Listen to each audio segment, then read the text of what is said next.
everybody, to another BDA Boxing Podcast, special Sunday edition, post-fight commentary brought to you by the usual suspects.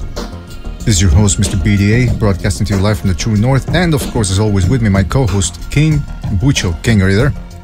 Yes, sir. Sensational. Again, if anybody wants to join us, go to Google Hangouts and send us an instant message via the email address on the top of your screen, boxingdebate@hotmail.com. That is boxingdebate@hotmail.com. It tends to get pretty crowded nowadays. We only have 8 spots though, if you count Bucho and myself, so better make it quick. Better make it real quick, because after that, there's no more place left. Also want to thank everybody that's donated to Patreon so far. I know Steven Skillrose, we haven't had time today. We didn't have time to include his name in there. He just subscribed, so shout out to Steven, who gave us a nice contribution. Also, don't forget, you can make small donations via the Super Chat feature.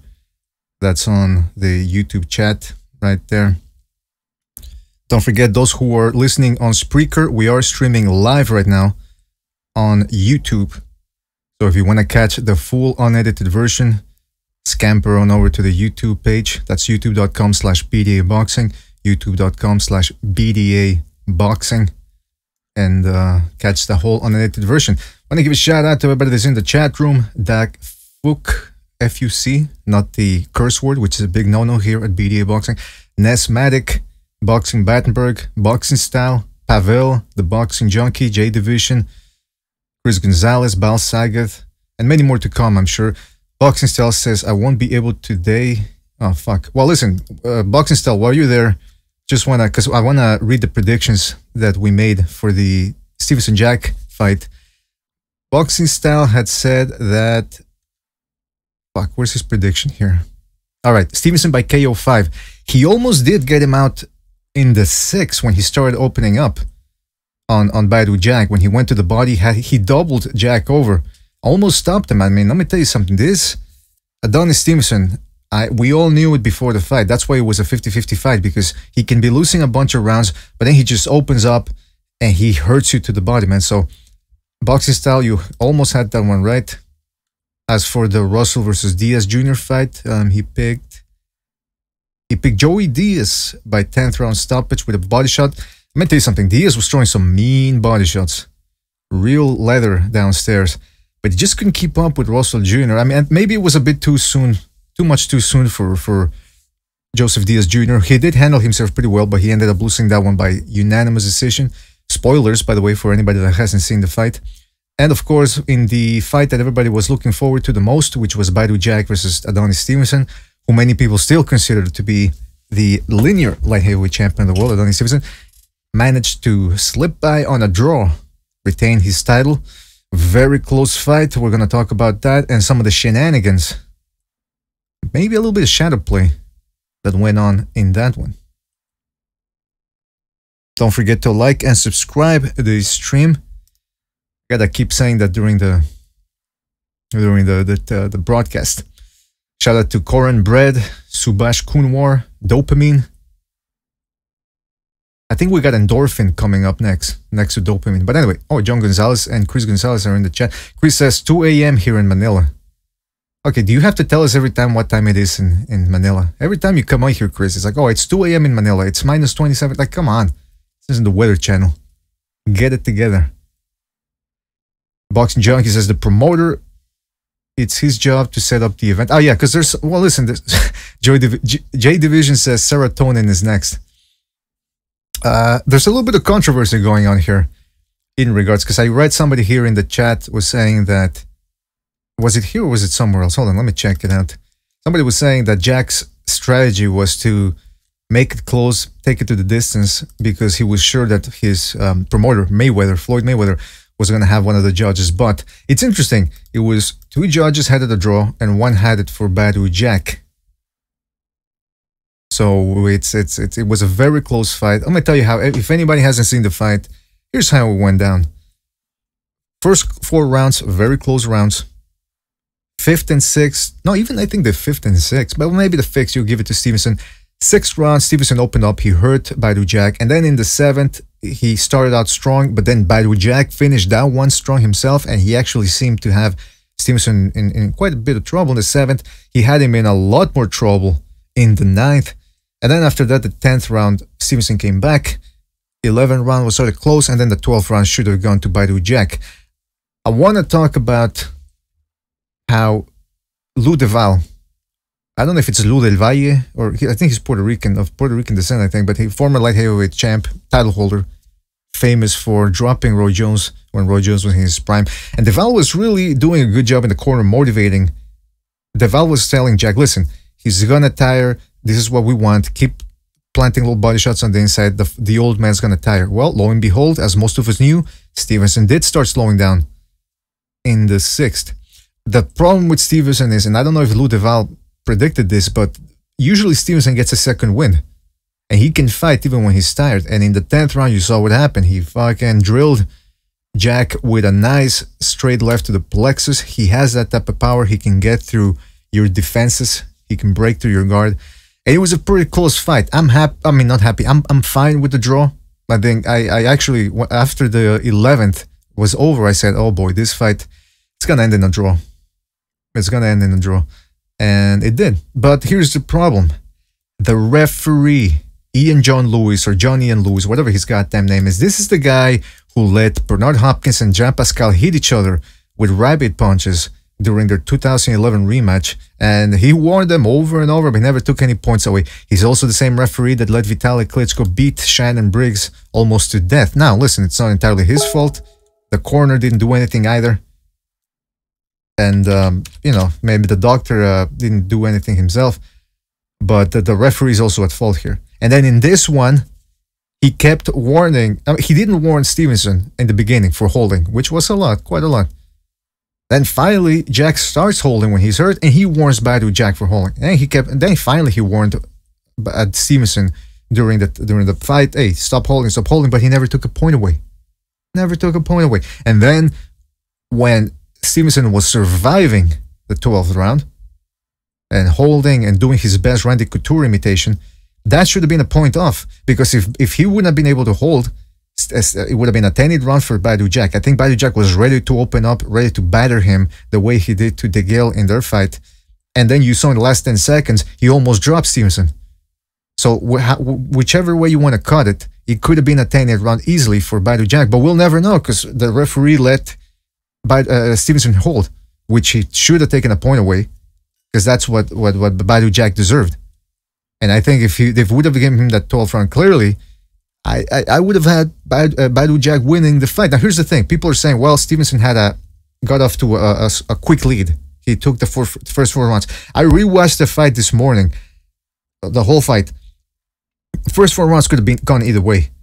Yeah, Stevenson threw more punches according to Punch Stats numbers, and in the end, they also had him throwing more punches and landing more. I think. No, actually, scratch it. I don't know if he threw more, but they had him landing about 15-20 much more punches.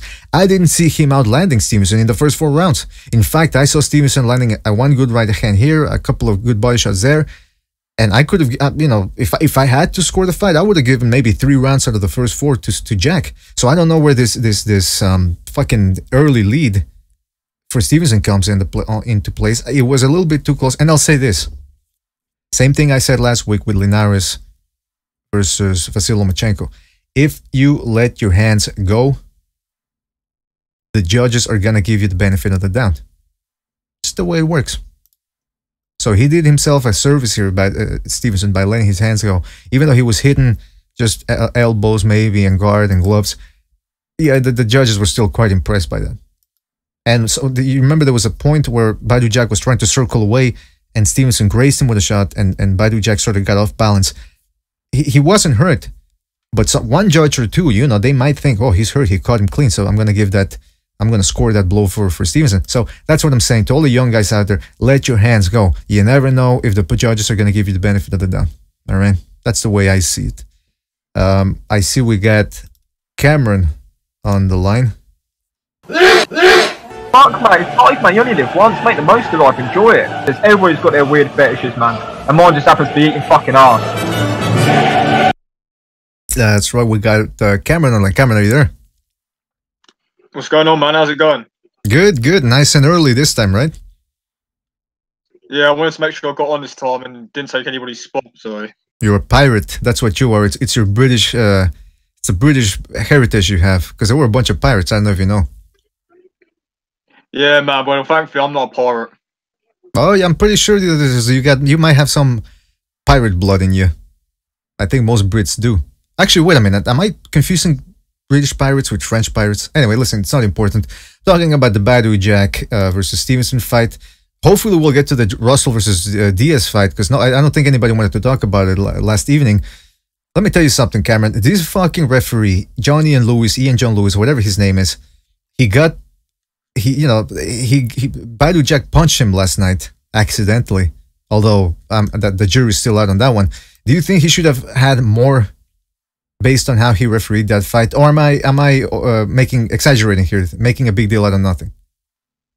No, well, obviously he got hit in the face because of his own sort of bad work. So he put himself in that situation when he shouldn't have been put in that situation, and he paid the price for it.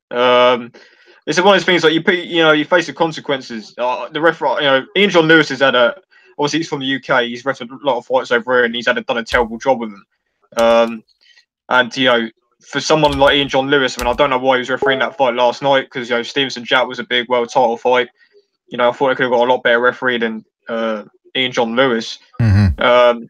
But I feel like him getting hit by Jack was kind of a taste of his own medicine, because I thought his job last night was horrendous, to be honest, especially in that sort of standard of fight. Listen, one of the things I like about the Showtime commentary team is they call it like they see it. We sometimes we'll make fun of Al Bernstein and his goofy haircut, or Paulie Malignaggi, or of Mauro Ranello, but they called it like they saw it, and they got it right, man. This fucking referee, every time, here's something I noticed. When Stevenson was slowing down and Jack was starting to open up on the inside, Adonis would clinch him, and Jack would have to fight to get one arm or both arms free. And once he got him free, that's when the referee stopped him and separated them. And every fucking time, man, it's not my imagination. I'm not that crazy. That's what I saw. Every time Jack finally pulled his arms out, oops, all of a sudden he fucking separates them and restarts them.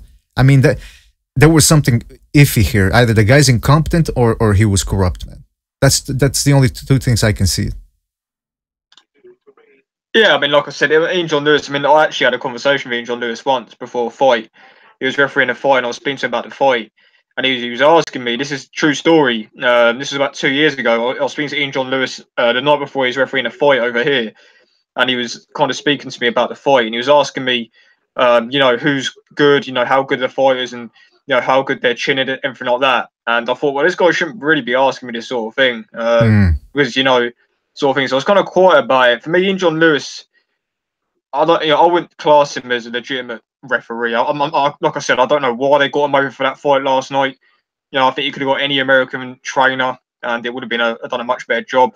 Ian John Lewis, he's refereed quite a few big fights, but I don't know. I think he was completely the wrong choice before the fight. When I saw it was a referee, and it kind of showed in the fight. It's bad news when the referee is asking you questions about how to referee, and it's even worse when you see the referee and he's asking you to help him tie his shoelaces. That's the red flag right there, that the guy shouldn't be refereeing. Is he the WBC referee, by the way, or is he because I've seen him. No, he's not connected to the WBC. I thought he was, because he refereed, like I said, the Vitaly Klitschko Shannon Briggs fight and the Jean-Pascal Hopkins fight, which I don't know if that one was for the WBC title, but he was in Montreal, in Canada as well that time. So I don't know why they keep calling him to referee fights in Canada. Keep him out of Canada, please. We get enough bad decisions and bad ring keeping here. Did he not do the Dawson Pascal fight or not? I'd have to check. I'm gonna Google that in a couple of minutes. By the way, you had Stevenson 4th round KO. Almost happened in the 6th. Almost happened in the 6th and in the 10th, but he just couldn't. Stevenson just didn't have the stamina to do that one. Yeah, man. I really want to talk about this fight, but I just see Stu's popped on, bro. If you want to. Yeah, we got Stu on the line. I wasn't bad, though. I told you what's going to happen with the price. I told you he's going to be sleeping. I told you the ambulance is going to come. The oxygen mask is going to come out. I told you he's going to miss the main event. I told you all them things were going to happen. Evening, lads. Good. Or afternoon where you are. That's right. Yeah, good afternoon. Yeah, right, man. Still glad to have you on board. We're just getting started talking about Badou Jack versus Stevenson, but we got to get to the important stuff first about that fight. The referee. I think he missed a few low punches, but to be honest with you, I don't think it was as bad as you guys are making it out to be. I thought it was not too bad. I don't know, you know, that's just me. I've seen a lot worse refs than that. Put an empty chamber now. He let them fight. I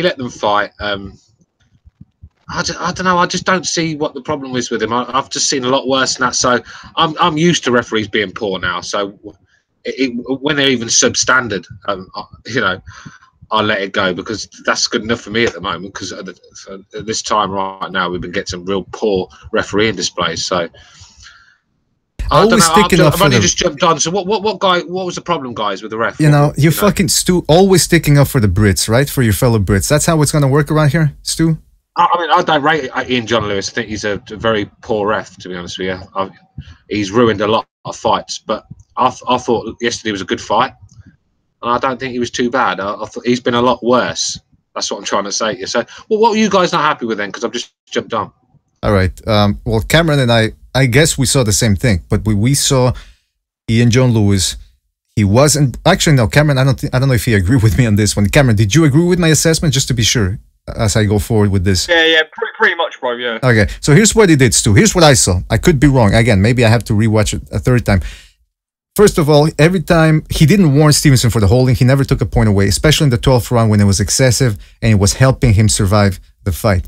Second of all, he warned, I think, Stevenson once after 20 clinches, and then the first time Jack clinched in the 6th when he was hurt, Ian John Lewis warns him right away. All right, and every time Stevenson would clinch, he would let Ian John Lewis would just stare, and then when finally Badou Jack was able to free one arm or both arms and was ready to work, whoops! All of a sudden, it's time to separate them. Call action, stop, and separates them.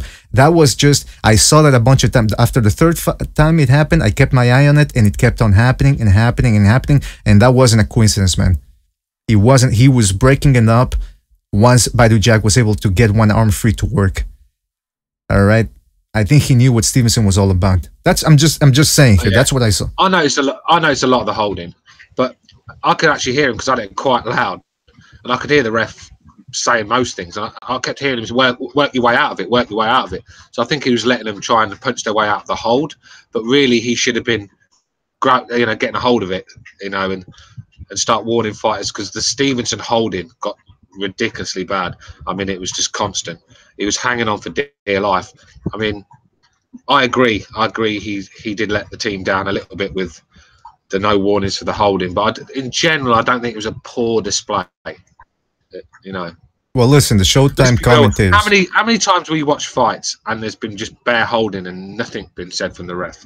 That's true. That's true. But it still doesn't make it doesn't make it better. It doesn't make it better. I agreed. Ian John Lewis is not a very good referee. I was shocked when I see him there. I was like, "What the fuck's Ian John Lewis doing here?" Exactly. That's what I said, man. That's what I said. Yeah, I was very shocked. I mean, there's better referees in Britain than him, that's for sure. And I also don't like the way he reacted to getting hit. He acted like a bitch. If I would have gotten hit in the face, I would have told Badou Jack, "Is that all you got, motherfucker?" I would have said, "Hit me one more time, bitch. That's all you got." Because I'm a tough motherfucker. You got to remember, man, he knocked James DeGale's teeth out. So I'm yeah, he's lucky. Yeah, Ian John Lewis is lucky he's not looking like Bucktooth Jimmy over there after the fight. By the way, before we continue, we got Pavel and we have Precise on the line.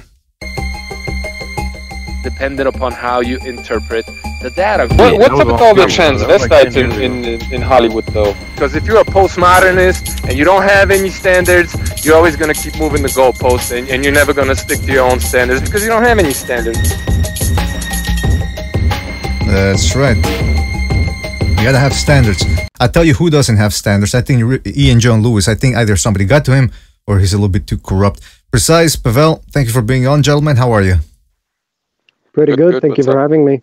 Good to have everybody on board. I'm glad it's starting to fill up real nice already. Very early today, so glad to have you on board, everybody. Let's start with Precise. Precise, what was your assessment of the referee? Let's start with that.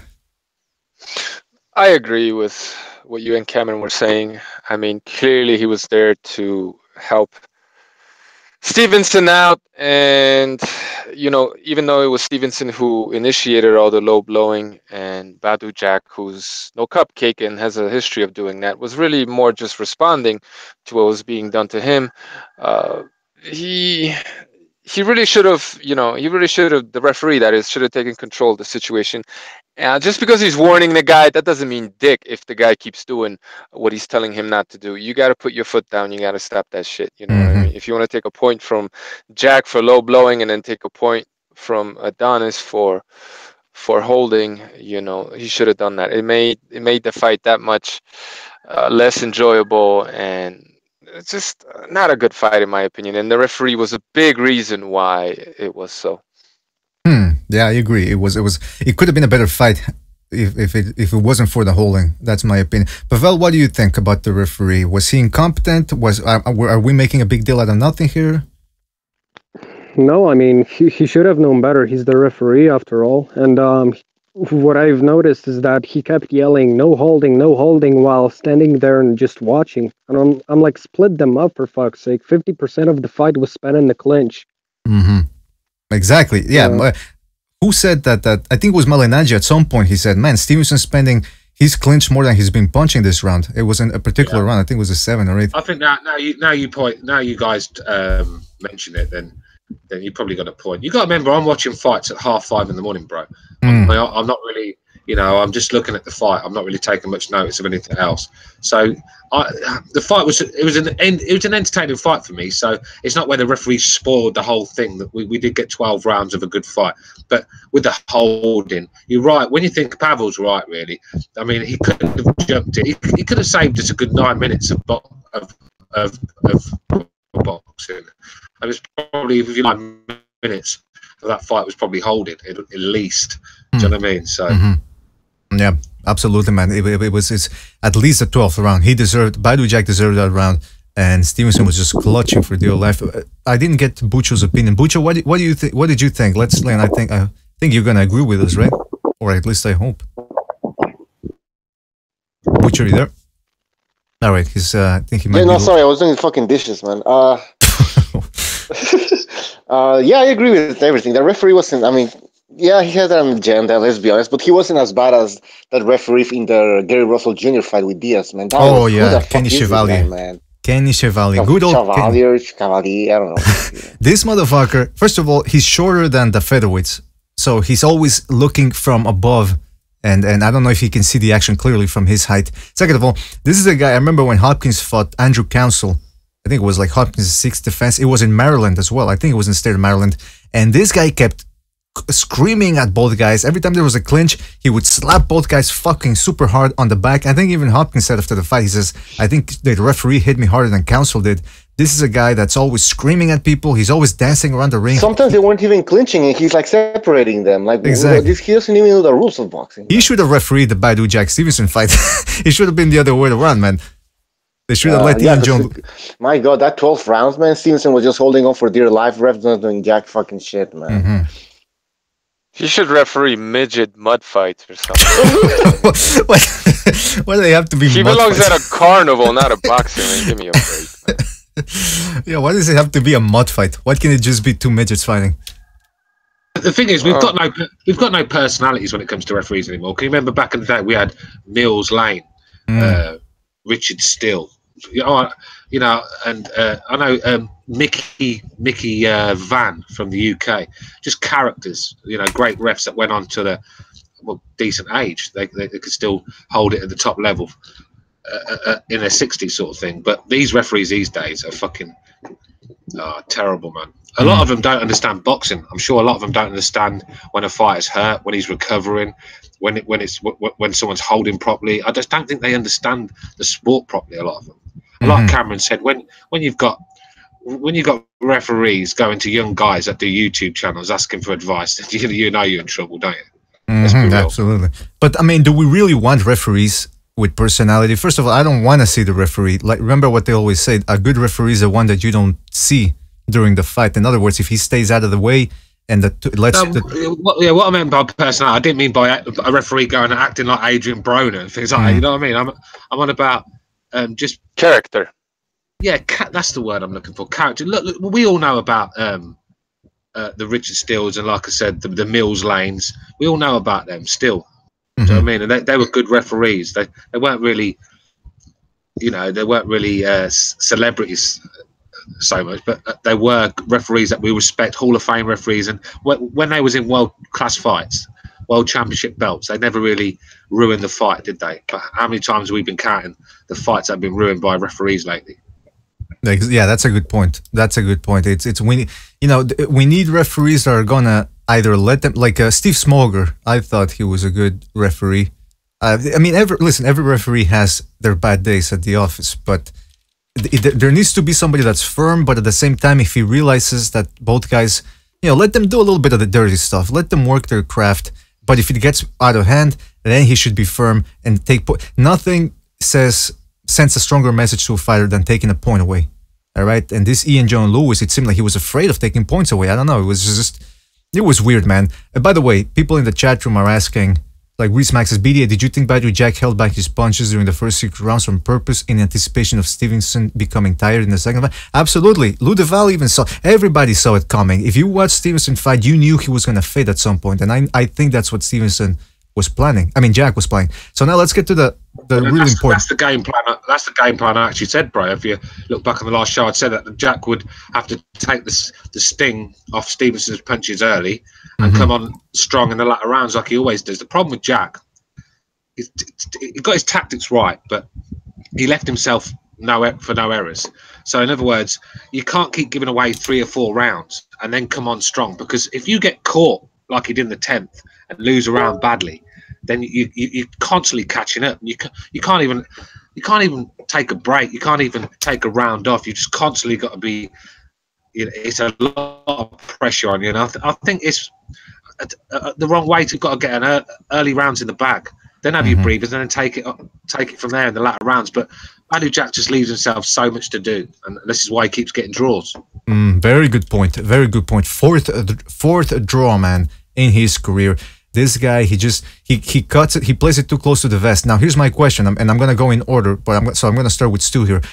Who did you think won the fight? Who did you give the fight to?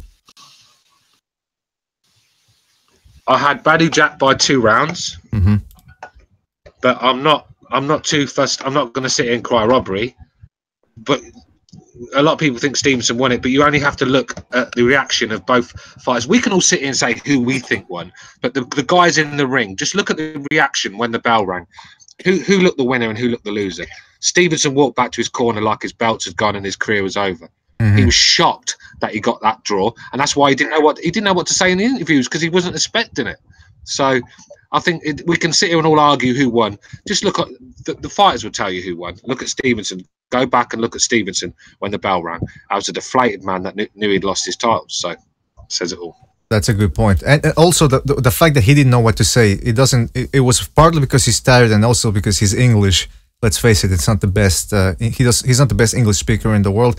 But you're right. I mean, can't nothing to do with his English, bro. He was on about that body punch. He was saving face, basically. I agree. I got beat up, but what about the body punch I hit him with? Do you know what I mean? That's the way I was looking at it. All right. So first of all, before we continue, I see we have recognized the Matrix and the Boxing Junkie are on. Oh, and Boxing Style as well. Boxing Style, recognized, and Boxing Junkie. Gentlemen, thank you for being here. Always appreciate your input. And I appreciate it, man. How's everybody doing? Fantastic. Boxing Style, I heard you said you have to go. You have to go soon, right? You said. Yeah, I gotta go soon. I just want to give my take on both fights quick, and then I'm gonna bounce off. Okay. First off, what's up, guys? Doing good, man. Doing good. What up, man? What's up, man? And the fight, I'm just gonna go ahead and say with Badou and Stevenson, I think that was rightfully so with a draw. But I do see, the referee was fucking around. Badou should have technically won that fight, because if the ref wasn't around, if it was a legit ref, Badou would have taken over and probably finished him. There you go. Agreed. Yeah, and Stevenson, I think he blew his load in the very first 6 rounds. If he hadn't, the way he was throwing his jab was ridiculous. He tired his ass out very quickly. I mean, yeah, he's 40, but if he fought a little more conservative, he would have gone 12 rounds. Possibly would have been the other way around. Stevenson knocking Badou out. Try to tell you, bro. No jab. He has a jab, but it's like he kept him away for like 5 rounds, and after that, it was like he tired his ass out, and he couldn't do shit afterwards. He probes, but he doesn't land his jab well. Yeah, pretty much. I agree. It's not the snappiest jab out there. I mean, like Precise said, he probes, he distracts you with it, but and then as he gets tired, it gets worse. So, but now, and Jr-Diaz versus Russell. I thought Jr-Diaz could have done better. I think he was inexperienced. It's more like it for the later rounds. He wasn't ready for that type of fight. But he could have, I think it's a rematch, he might win. A rematch, he has a good shot at winning. But that probably will never happen. Well, when it comes to... He rocked him 3-4 times in that fight. I don't know, maybe 3 times. I'm exaggerating 4. 3 times for sure he rocked him. He could have finished it. I think it's just the inexperience from Jr-Diaz's part.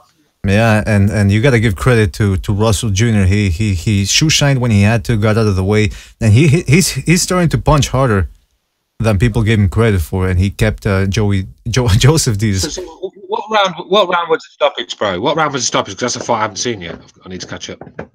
There was no stoppage. It was 12 rounds. It was better fight decision, was it? I know Russell won. Yeah, it was a better fight than what you guys saw with Badou and Stevenson. That's for sure. Well, it was a cleaner fight, but there wasn't the drama that there was. You know, that's what I like the Stevenson-Jack fight, and we're gonna get to whether you guys liked it. But the reason I liked it is because of the ebb and flow.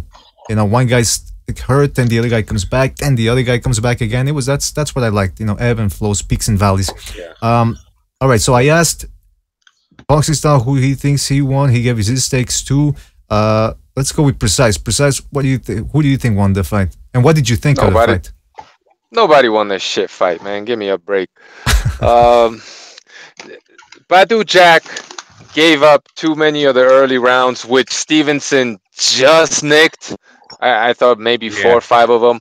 And Badou Jack had a better second half of the fight where he clearly won his rounds, even though Stevenson won 1 round very clearly.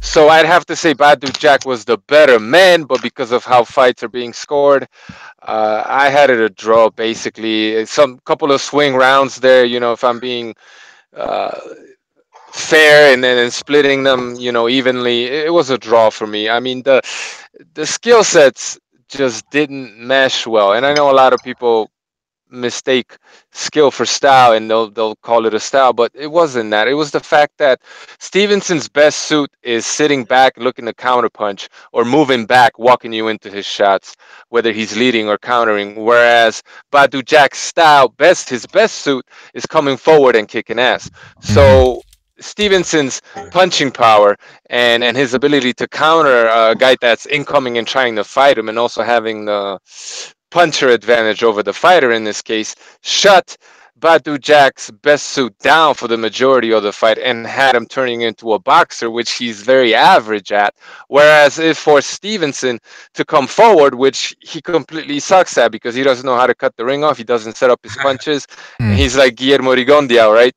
So both guys, for the majority of the fight, were fighting in their weakest suit, which made the fight boring to me. And obviously I don't want to get into the whole referee thing, but that added to the disappointment on my part here. He was 100% right about Adonis's jab. Non-existent.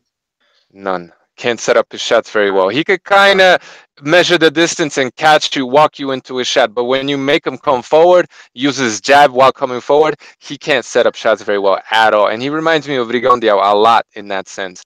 And when he actually does throw that left hand, it's never really straight because of how broad-shouldered he is.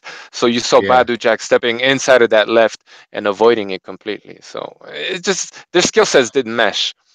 Well, you know what? It's not so much of a jab. It's more of a reach advantage. That's all it is.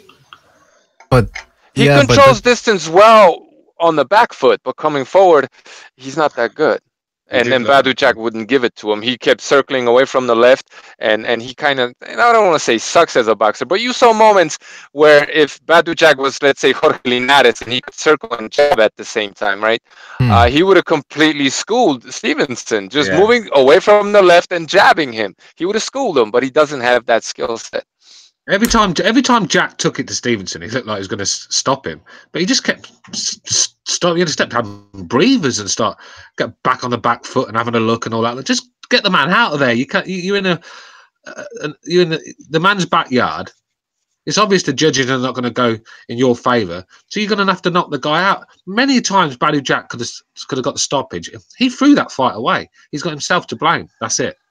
You got to give credit to Stevenson for rallying late in that fight and hurting him. And I know some of these body shots were low blows, really, to be honest, but it kept Badou Jack honest for large portions of that fight. So he turned them on. It looked like he was going to get TKO'd, but then he hurt him to the body and had Badou running away. And I think that saved him. Yeah, I think Badou Jack is too. My bad, BDA. I think Badou had a lot more nut shots than Stevenson. Well, you know what? Listen, it was a close. First of all, with precise regarding the styles matchup, it was both guys were trying. Adonis Stevenson showed that he can fight better than expected, because some people weren't convinced, but he can fight a bit on the inside. Badou Jack, like Stu said, he was just, he waits too much to put the pedal to the metal. Now, I thought it was entertaining, but then again, it depends. Some people find certain fights entertaining, and other people want other things in their fights. I mean, that's just the nature of the boxing fan. We find different things fun. I want to ask Cameron, who do you think won the fight? How did you score it, if indeed you... Come back to me, bro. I'm just eating my dinner. All right. Recognize. Are you there? And if yes, I am. All right. Let's get your take. Who did you think won the fight? Who was the better man? Who did you have winning? Okay, so I had Badou Jack winning the fight, but I definitely understand the draw. When scoring it, I had it 7-5, and like Precise said, there was a lot of. If I'm going to be honest, there was a lot of swing rounds where maybe it scores things up as a draw, or even makes it a win for Stevenson. So I definitely could understand the draw.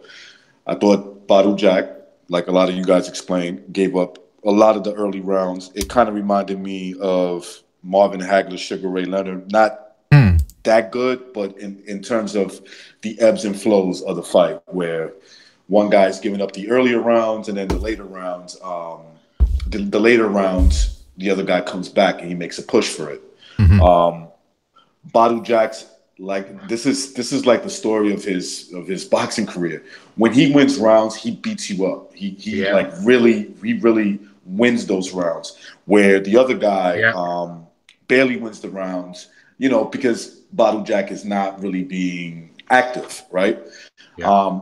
I liked Adonis Stevenson's the way he held the center of the ring in the earlier part of that fight. I thought that was key for him, with those fucking long arms where he could just touch you. He could just touch you with it. And I was giving him those rounds because there wasn't that much activity, but he was controlling the pace of the fight. The second half, I thought Badou Jack was winning huge. I probably gave Stevenson one round that was in the second half of the fight. I think that was the 11th round when he had Badou Jack running all over the ring. But, I should have been smart enough in taking a draw. If I was a betting man, I probably should have taken a draw for this fight, because it seems like when Badou Jack has big fights, they always end up in a fucking draw. And a lot of it is his fault. At least in this fight. Right, the Gale fight, not so much. I'm not going to say that, but at least in this fight, he has a lot to be. He can only look at himself for the draw. 100% agree, bro. Just said it myself. I'd basically say what you said. 100% agree. I mean, he's got himself to blame. Yeah. The guy was there for the taking. Them belts were there for him. The judges can't take it away from you when the guy's sleeping on the canvas.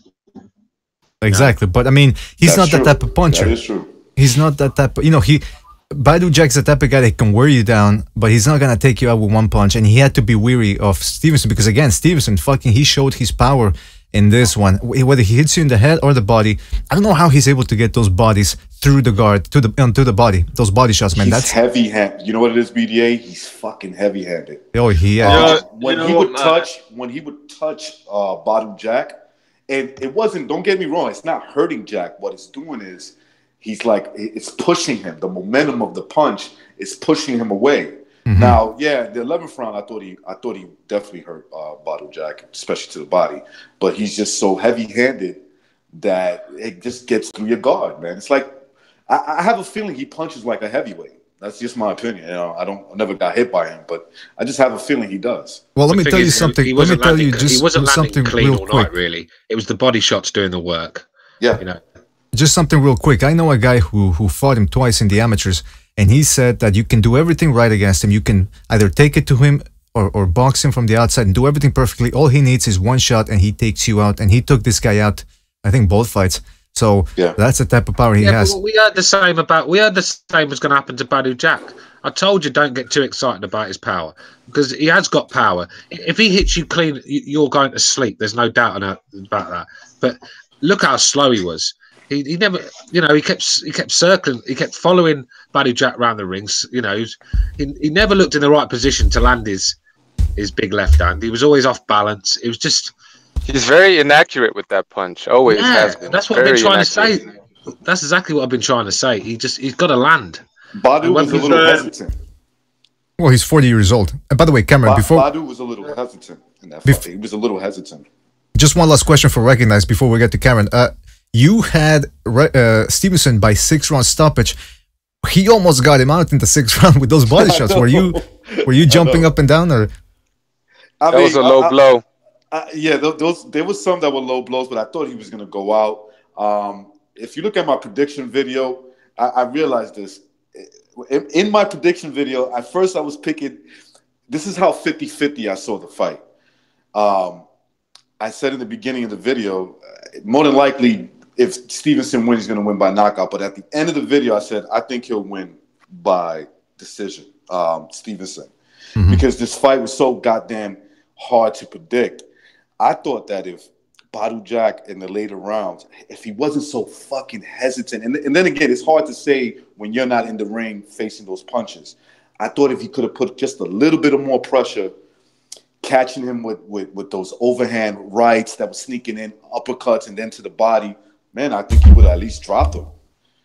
I think he would have dropped him. And then that referee was like, I don't know what that referee was doing, but I must admit, I think Stevenson is fish food in that 175 division, mate.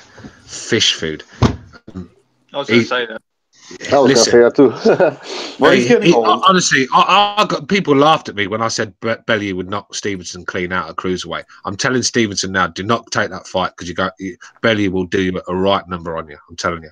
Well, Cameron, who did you have winning the fight, Cameron? I was just going to say, yeah, I was, Stu basically took the words out of my mouth for a quarter, and I thought, you know, Stevenson last night, yeah, I thought he was there for the taking before last night, but if he wasn't before that fight, he is now. After that fight, you know, the guy's 40 years old, fight like that, you know, it's only going to do worse on him. Yeah, I mean, I thought Stevenson, for a while, I've always rated Stevenson as a fighter. I just didn't rate what he was doing as a champion, but I feel like, you know, you've got Gvozdyk down there as mandatory challenger now.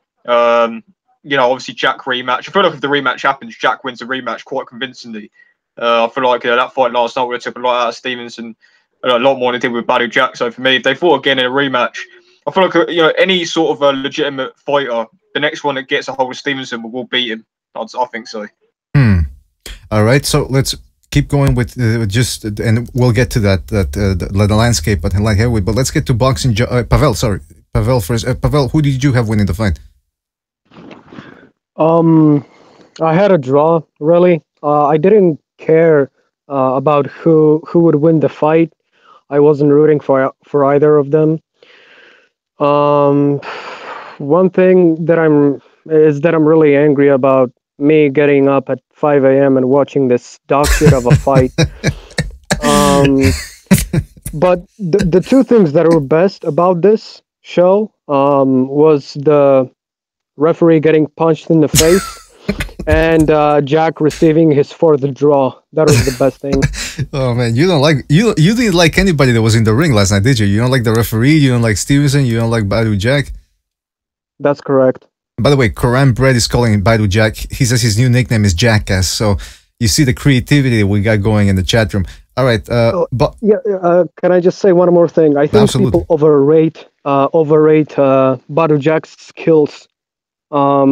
His distance control is really subpar. in most of his fights, at least that I've watched, he wasn't the ring general. He rather sparringly sets up his own rhythm that his opponent has to adjust to.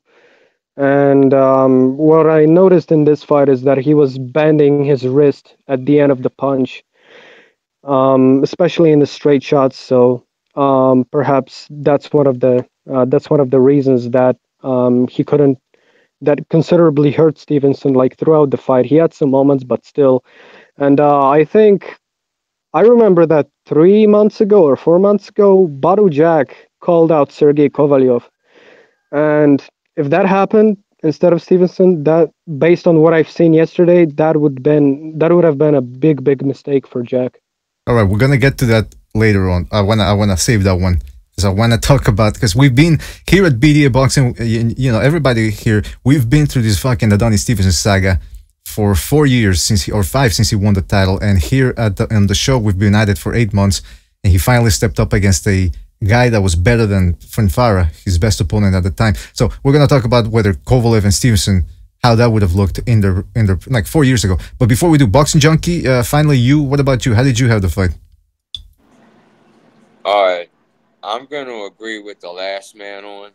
This was a shit show. All right, fucking yeah, the punch from the ref might be one of the best ones the whole night, as far as I'm concerned. And this Badou Jack, I was a fan of Jack, but I'm done with that. There was a point where, you know, you got to go all out. I was like, Jack, you're just going to let it go? He had Stevenson hurt a couple times. He could have followed up on it. One of them rounds, in the later rounds, Badou Jack really took it to him, man, for a minute. And, you know, but props to Stevenson for, in the last round, trying to knock him out, you know. He was trying.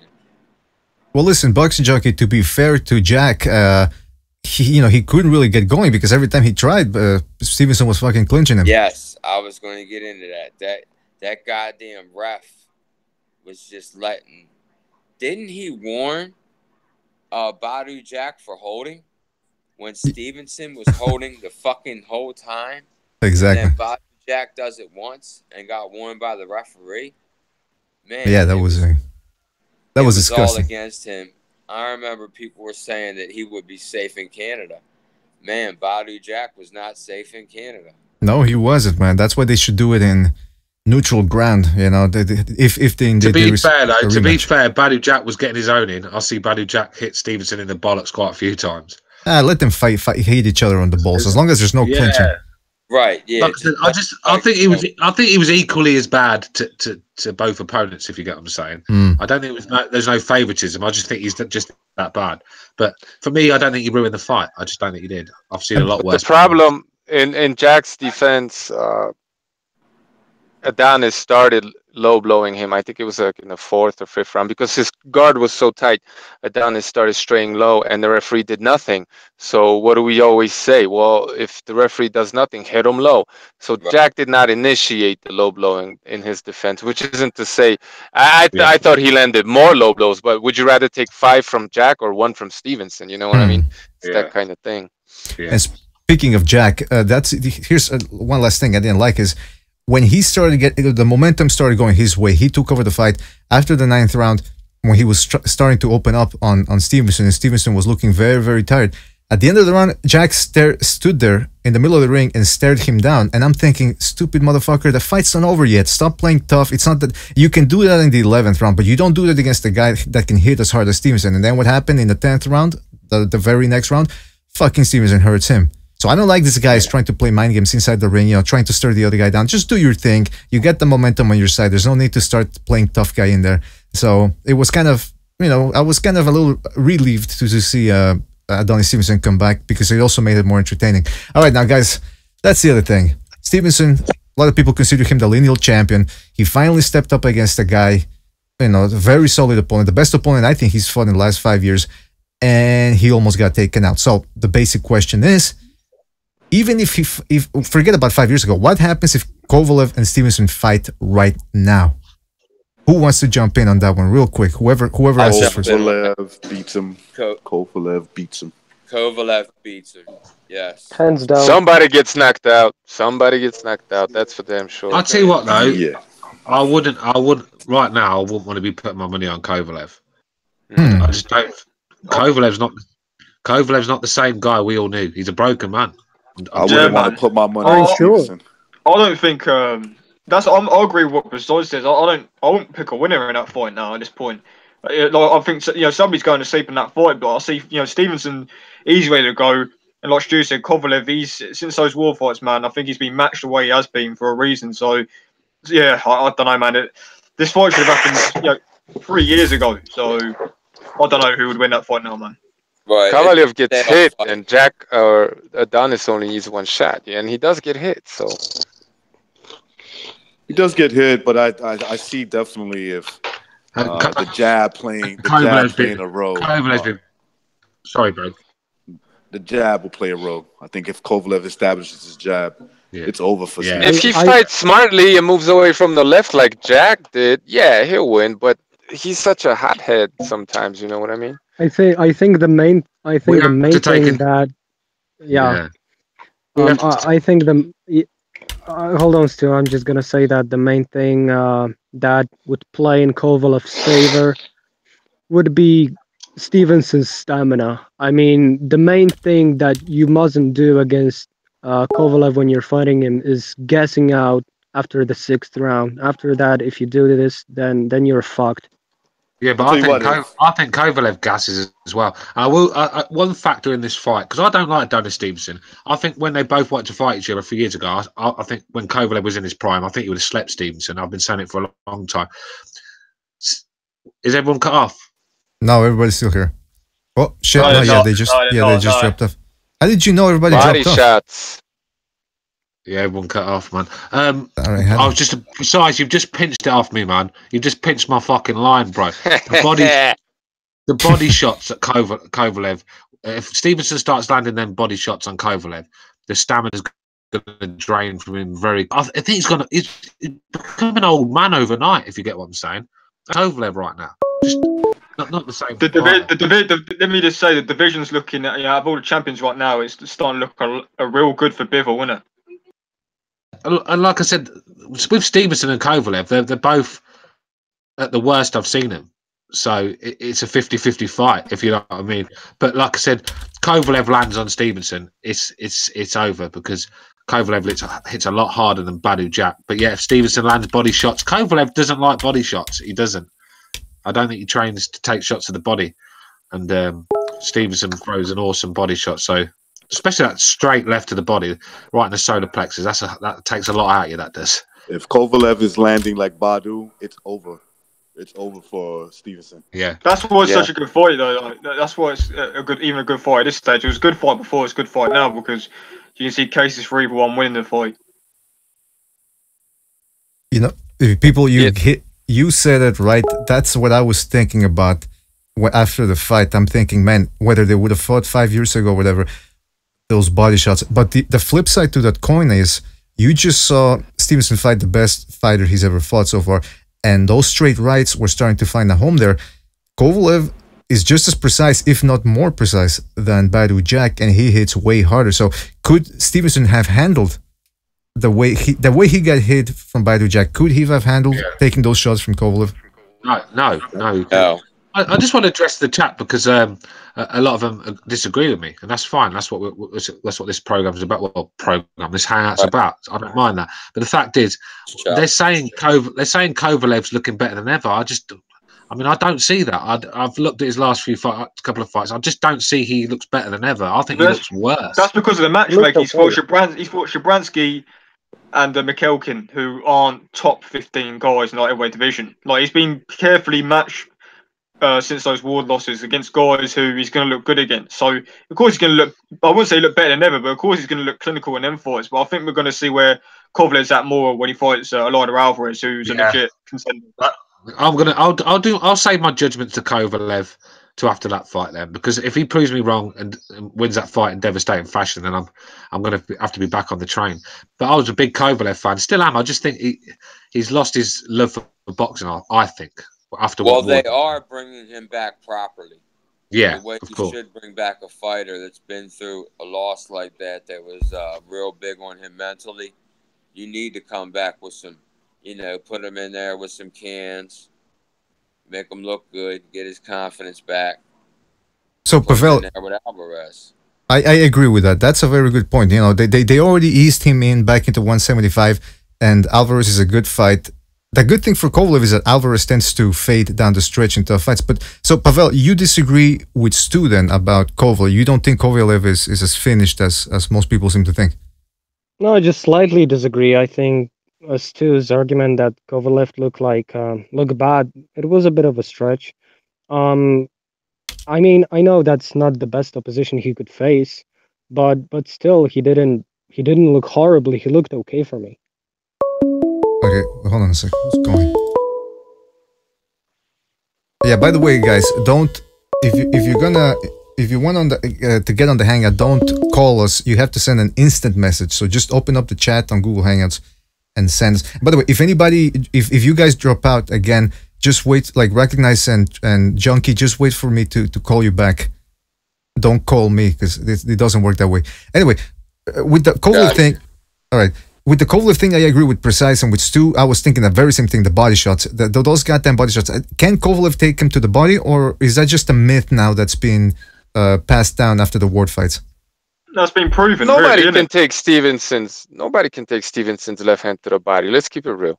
Nobody can. Yeah, I mean, it's all about how you get hit to the body. Of course, if he hits you flush, penetration, you're flexing while you're throwing punches, he'll drop you. But you got to land those punches. It's a good fight if they were to ever fight. My money's on Kovalev. It's always. I'm not picking Stevenson. I'm not saying that. I'm just saying both guys. Yeah, both. I know what people are saying. Either guy can win the fight. Absolutely. Stevenson, all he has to do is just land you can see he's still, even when he's not landing flush, right? He's pushing the man away. The man is flaring away. Yeah. So all he's got to do is land one where it just all connects. It's over. But in terms of boxing styles, I'm going with Kovalev to beat him. Yeah, I'm picking Kovalev, but it's a very close fight right now until I see where Kovalev is. Like I said, if he's not living the life, then the body shots are the worst punches that you can take. You ain't living the life in a boxing ring. So, we'll see if he's back to his best, and then we'll see against Alvarez, because if he's not, he'll get found out again. But I like Kovalev. I just think with the drinking and I think with the Andre Ward situation, I just think he looks a bit of a broken man. But you never know. I don't agree or disagree. I don't really have an opinion on that, Stu. I look at the same Kovalev as the same fighter he was before the Andre Ward fight until I'm proved wrong. You know what I'm saying? You could be right. I'm not saying you're wrong, but whether it was before the Ward fight or after the Ward fight, the guy's always gotten hit. That's my only thing. And he's been knocked down before. He's been hurt before. You don't want to go be all gung ho against somebody like Stevenson. Now, on the other hand, he obviously has the boxing skill, and if he uses his boxing brain, he can make the fight very easy. I just don't know whether he will or not. And one last thing about the way they've brought him back. Obviously, they've been doing it the right way, but I think someone like Mikhalkin suffers from the same curse that Jeff Horn and Jaime Munguia suffered from recently. People just don't know them, so they assume that they suck. The one thing that was safe about Mikhalkin was his lack of punching power, but you can't accuse the guy of not having boxing skill. He's very tricky, very awkward, very good boxer. Just because people don't know, and that doesn't mean he's not any good. It's just the fact that he didn't have any punching power that made him a safe bet. You know what I mean? Well, it's interesting because... I didn't go ahead. I didn't know about him at all, so I shouldn't have spoke on it really like that. Yeah, by the way, Boxing Junkie, can you talk closer to your mic, please? Because it sounds like you're far away, or it doesn't sound loud enough. By the way, I just wanted to say one thing about because Cachinello in the chat said, well, nobody likes getting hit to the body. But that's not really the point, because some guys, when, Kovalev's been hurt. I saw him weaken a little bit from Ward's body attack in the first fight.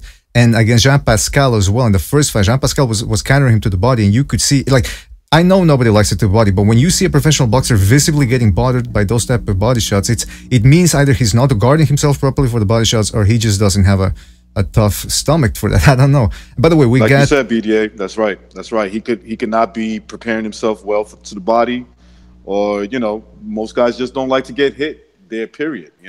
Gary Russell takes one hell of a body shot, man. I'll say that much. Yeah, ask Lomachenko, man. Kovalev lost the first fight. Well, hold on. Before we continue, I just want to announce that we got Jimmy in the hangout, and we got Time Trap Media. Trap Media in the hangout. What's up, guys? Good to have you on. Media. What's going on? What's going on? What's up, man? Someone's got a microwave going off or something in the background. I think it was. What's up? Yeah, it was just for a second.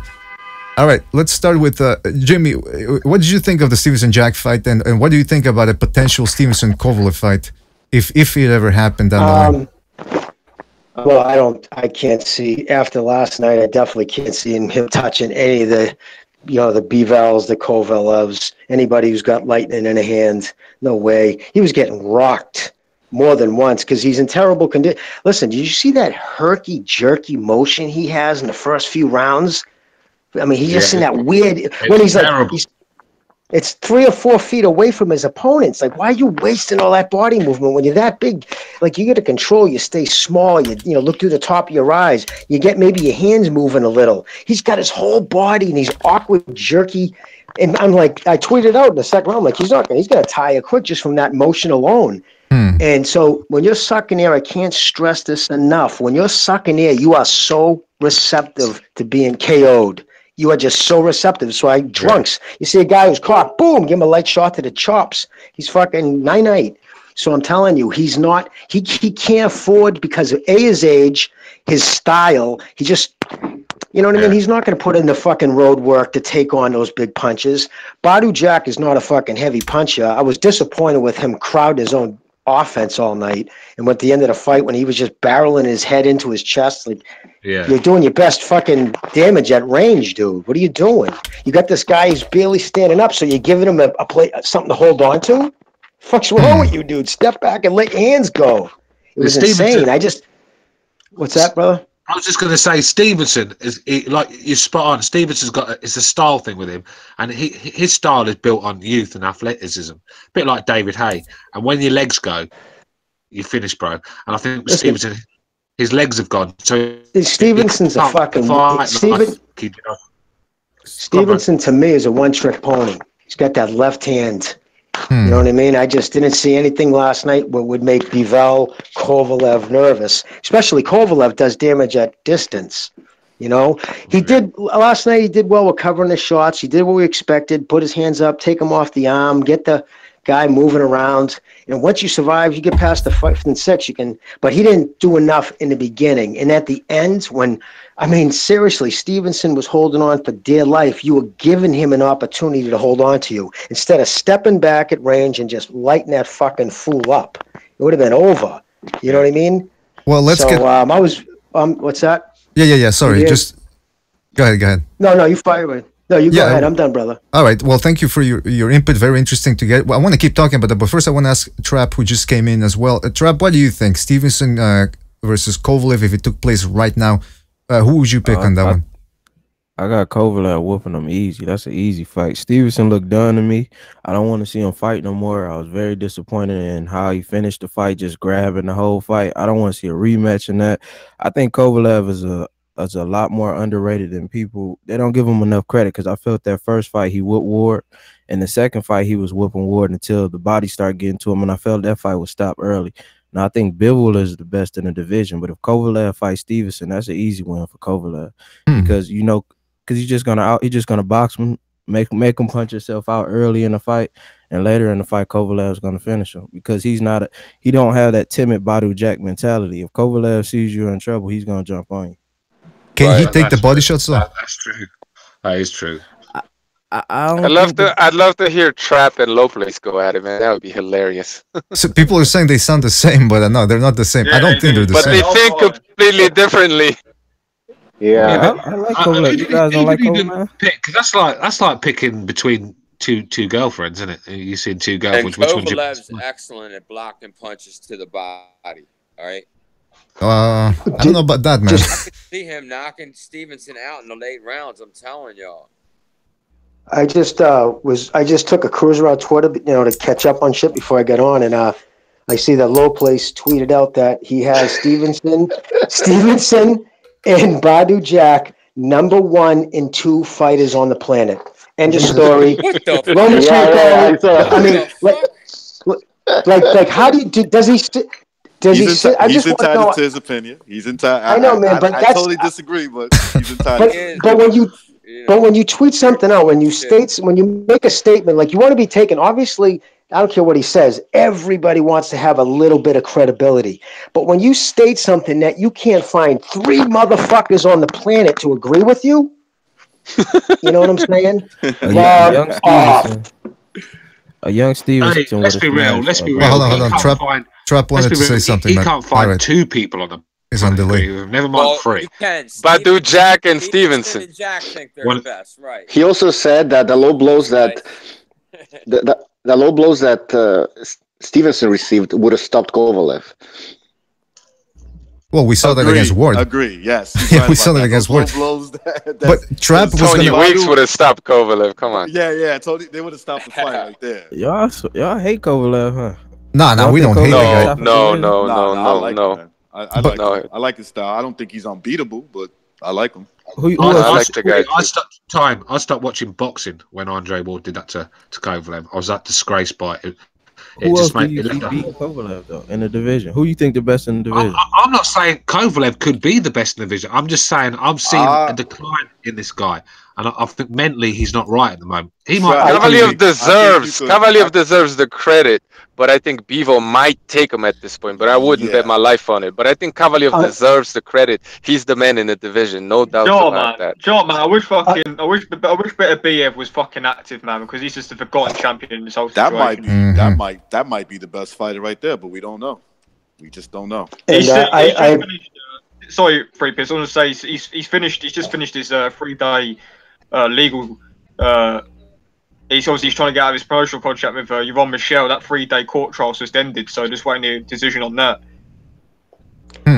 Interesting. I was going to say too. I echo 100% what Precise just said. I give it to Kovalev for them circumstances, but right now I'd have to say my own opinion for whatever it's worth. I'd go with Bivol right now. If they would have a tournament, they would all fight to the end at light heavy. I think he's got it all, and I think Better BF that would be the best thing for him. He needs activity, and he is a nasty puncher. But now, what was I going to say? I agree with 3-piece. Bivol was definitely the best in the world in that division. I think he's the best prospect, and that's Loma included in that conversation. But Bivol is much better than me. I think he just he has power, the combinations, the footwork. Yeah, Beterbiev is apparently going to be fighting Callum Johnson. That fight's nearly signed and sealed. Callum Johnson's a Brit that just beat Frank Buglioni. Callum Johnson wants a fight. I mean, if he wants that fight, then fair play to him, because that's a real tough fight for him. Bivol got a chin too. I thought so anyway. The thing is, man, Better BF. So the thing is with Better BF, Stu, like he's so needs to mute, man. Yeah, please remember, guys, if you're gonna be silent for long stretches of time, mute your mic, please, because we don't want we want as less background noise as possible. So, sorry, go ahead, Cameron. Sorry, I was just going to say, I agree with Stu. The thing is with the Cam Johnson fight, Better BF so inactive. You saw when he fought Enrico Colin, he looked pretty lackluster in that fight. I thought he was going to blow him out. A lot of people thought Better BF was going to blow him out of there, but he was so inactive, and he looked pretty poor in that fight. I know that Colin was just trying to survive, but Better BF wasn't everybody's dropped off, but Better BF wasn't doing what I thought he would do. So for me, Cam Johnson probably could be a better fighter than Colin. So for me, you never know. With somebody like Better BF being so inactive, I think he's only fought once in the last year and a half. Maybe it's the right time. Better BF's prime years are being wasted right now with this legal battle he's got with Yvonne Michelle. So it's desperate times, really. Some people think Beterbiev isn't as good as he is, because he, like you said, in his last fight, he took a little bit of time for him to take out his last opponent, but he's freaking strong, man. And I don't know if Kovalev can handle that. Stylistically, it seems we've talked about it before. But how about you? What do you guys think? Do you think Bivol is being a little bit over? Because I was very impressed with the Barrera fight. I thought he was being overrated prior to that, but then I became a believer once he No, I personally don't think he's overrated at all. His footwork is unbelievable. His fight, unbelievable. That's my opinion. I think his footwork is just insane. The way he darted in and out. I'm sorry. Go ahead, brother. Sorry, bro. I didn't mean to cut you off. Carry on. No, Cameron, you fire away, bro. I was just going to say, I agree with what you were saying. I think also, I will add to that, is, I think the Barrera win really solidified him as a legitimate champion for me. I thought before that, he beat that Trent Broadhurst, not really a good win for a title, but he beat Sullivan Barrera. I think after that win, I can't say he's overhyped, to be honest. Yeah, I agree with 3 pieces. I don't think Bivol's getting enough attention. Nah, but what we got to take into account, what we have to take into, hang on a minute, bro. What you got to take into account is he's not fought a big puncher at the 175 division yet. There's some monsters in that division, big punchers. Barrera's a big puncher, man. We need to see what he's like when he's getting hit back. He's not, bro. He's not. He didn't even hit Ward once. Not once. Because he couldn't land on him. Besides the jab, he couldn't really land on Ward. But Barrera knocks people the fuck out, man. Slow, bro. He's not. He hit Bivol with. He knocks both down. He landed the right hand on Bivol a couple of times. And he knocked Joe Smith out. I know Joe Smith's nothing special, but guy he had some momentum, man. He knocked him out. And I can tell you through the grapevine and amongst trainers and stuff, and like amongst people in the gyms and shit, and people who've sparred and talk about him say he does hit hard. So like precise. So Cameron said they didn't get a glove on Ward. He never ended up clipping him, but he does hit hard if he does connect. But he's a little muscle bound. I think he kind of crabby where he throws his punches. I mean, he broke Joe Smith's jaw, man. I mean, he knocked Joe Smith out fight. He broke his jaw, man. A bit robotic. He bruised up Ward's face too. I mean, the little punches. He's a cruiserweight. The guy's a cruiserweight, draining down to 175. He hits hard, man. He's slow, whatever, but he hits hard. And he's a legit 6'2", not those box rec 6'2". He is 6'2". You could just tell. Yeah, but does he hit harder than? Does he hit harder than Stevenson, Kovalev? No. Beterbiev? No, he don't hit harder. Does he hit?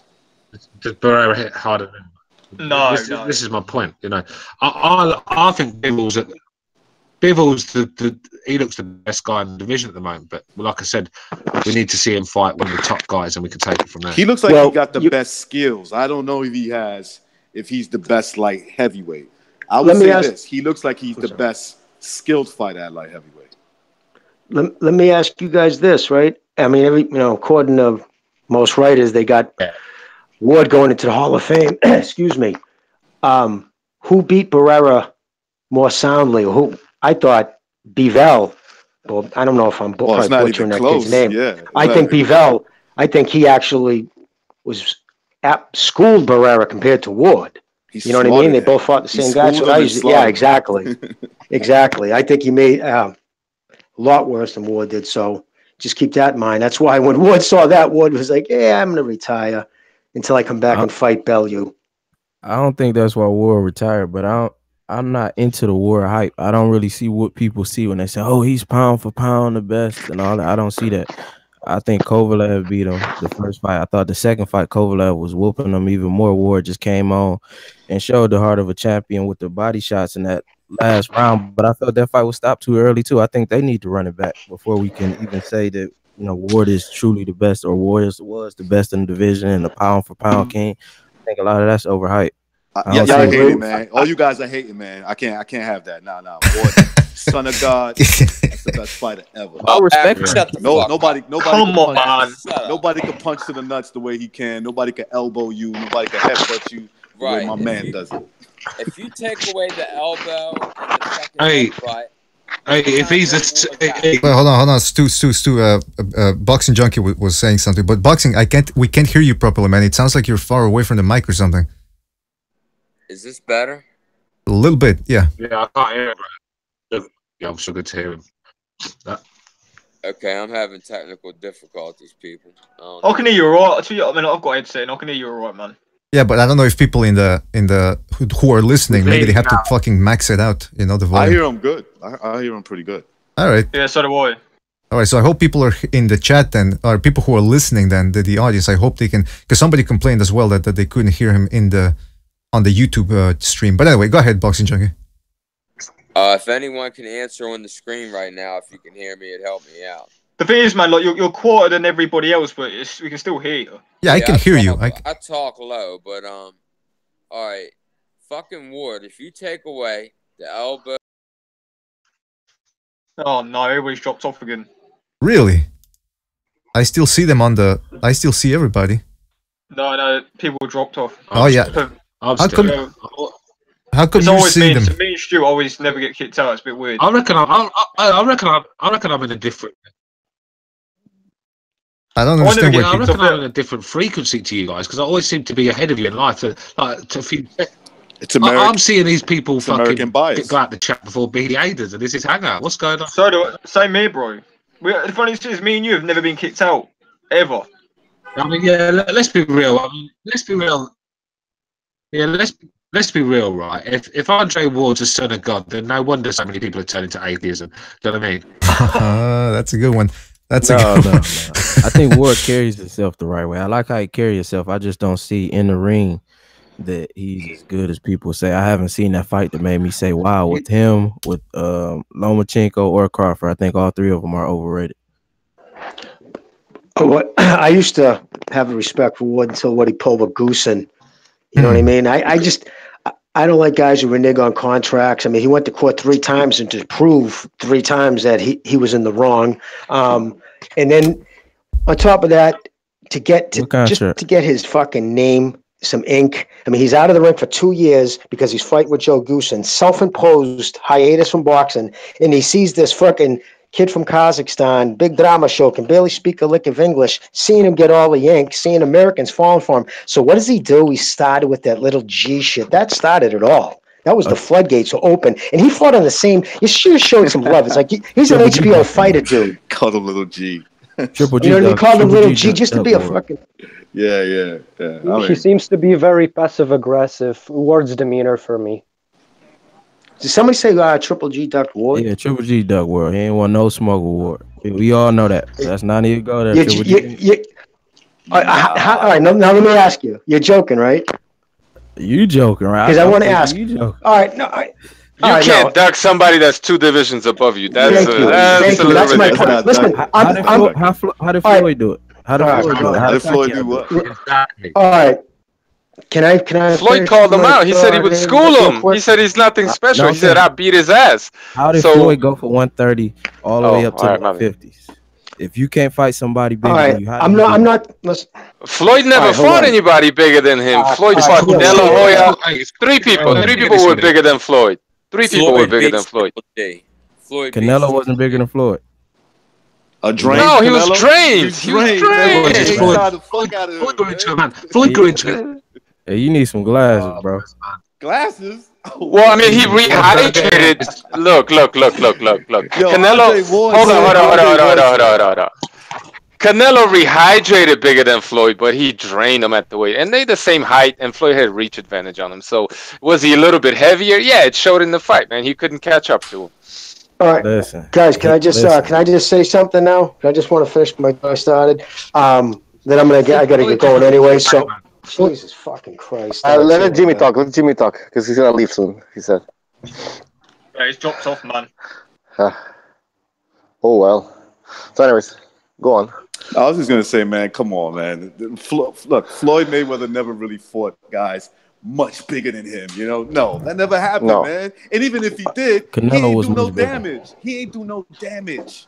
He ain't a damage man. He will Canelo back. He walked him down. He beat a drain. Yeah. He beat a dude who was I drained. got let Jimmy talk.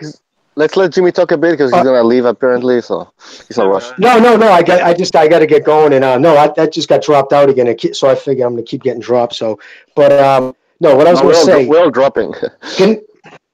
All right, Gennady, he always said from day one 160. He never, you know what I mean? But that was his thing. He was going for 160. So that aside, I'm talking about Andre Ward now. I'm talking about Andre Ward. Was no way was he going to be able to fight at 168. Now, listen, what about the state of facts? His last fight at 168 was 2013. He fought a very chinny Rodriguez. Went the distance. Looked like shit. And then his next fight was another almost 2 years later, okay? He was trying to get down to 168, realized he couldn't, and then had a catch weight. And it was during the training camp for the catch weight against Paul Smith at a catch weight of 172 pounds when he was probably around 180, feeling great, is when it was in June of that year, 2015, when he said, I'll fight Triple G at 168. Bang. Okay, so he said it. So then the fight happens. He fights Paul Smith, right? At a catch weight, but by then, now he's gone down to the catch weight. Again, he didn't look great. Within 3 months of that fucking fight, he's telling Ryan Burton, he's telling HBO, he's telling Dan Rayfield, when they said, so what's up? Is 168 an option? Laughing, saying, no way. 175 is getting hard to make. So my point is, I'm not doubting that he would have fought him. I'm not saying that Triple G didn't go up. My point is that fight couldn't have happened because there wasn't a snow. And then on top of that, now, if he needed 2 warm-ups for Kovalev, so that means he would have not only had to fight Triple G at 160 pounds, 8 pounds, at a fucking weight, by his own admission, he couldn't reach any longer. He would have to, on top of doing it 3 times, because you're going to tell me after 2 years out of the ring, he's going to fight Triple G without any warm-ups. A guy who punches just as hard as Kovalev and is a better technical fighter. Everything this man's saying is fact. All right, he's got an excellent timeline of what happened. The fight cannot be made. All right, Andre Ward was in different weight classes. He was in promotional issues. All this bullshit. He's a diva among fucking divas, man. He's the king diva. That's all I'm saying. Listen, I don't blame people for trying. I don't blame people for trying to fucking, get their name out there. But let's call it for what it was, okay? All it was I know. He just wanted to attack his name. Yeah. I'm sorry, Precise. Well, which is not to say that Triple G was chasing Ward either. I'm not saying he wanted that fight either. I'm not saying that. But to say Triple G ducked Ward when the guy was 2 divisions above him, essentially, that's a stretch for me. And let's just agree that we're happy that fight didn't happen. Well, but Rigo was chasing his ass. He wanted the fight. Okay, no, but y'all say he can't do it. You can't fight somebody 2 vision. If you got it, you got it. And I feel Triple G wins that fight, but I feel like he ducked him though. He doesn't win that fight, bro. He doesn't win. They're gonna fuck him over. They're gonna fuck him over, bro. He doesn't win shit. They're gonna let Andre Ward punch him to the balls. What do you think is gonna happen, my friend? No, Triple G knocks him out. He's gonna quit. Who would like to fight for a shitty payday with Ward? You can use that logic. I agree with the business part of it. That's what Abel said. Abel said it didn't happen because there wasn't no money on the floor, and I agree with that. I'm cool with that. Yeah. I mean, maybe the money wasn't great at that time, but I don't think it's ducking when you don't want to fight a guy who's. But they did 2 levels. They stated that they would fight up to that weight. They did state that at one point. But my point is, they said they'd fight him at 168. But if Ward couldn't get to it, Ward would never be able to reach 168 again. No, how? How could he? He tried and failed. He fought it at 213, but he didn't get to it. He tried again 2 years later. No, listen to me, dude. He tried again, and 2 years later, and he couldn't get to it, and he had to have a catch weight. And then immediately after that catch weight, he said, I won't even do the catch weight again. I'm going to 175. And now he's going to heavyweight. Repeat. He wasn't going the other direction. Ward couldn't make 168, man. He couldn't make that. He would have had to make it 3 times. You said about Golovkin. I was just going to say, you said about Golovkin, if he wants to be great, he should go up to 175 and fight one. I didn't say that. I didn't say 75. They could have fought at 68. When they were on when GGG and Ward was on ESPN and they was talking about making a fight happen, it was at 68. Y'all remember when they was on ESPN talking about it? He can't make 160. The fight can't happen. You can't expect. He could. Yeah, I do, but you can't expect Golovkin to go to 175. Ward can't make the weight.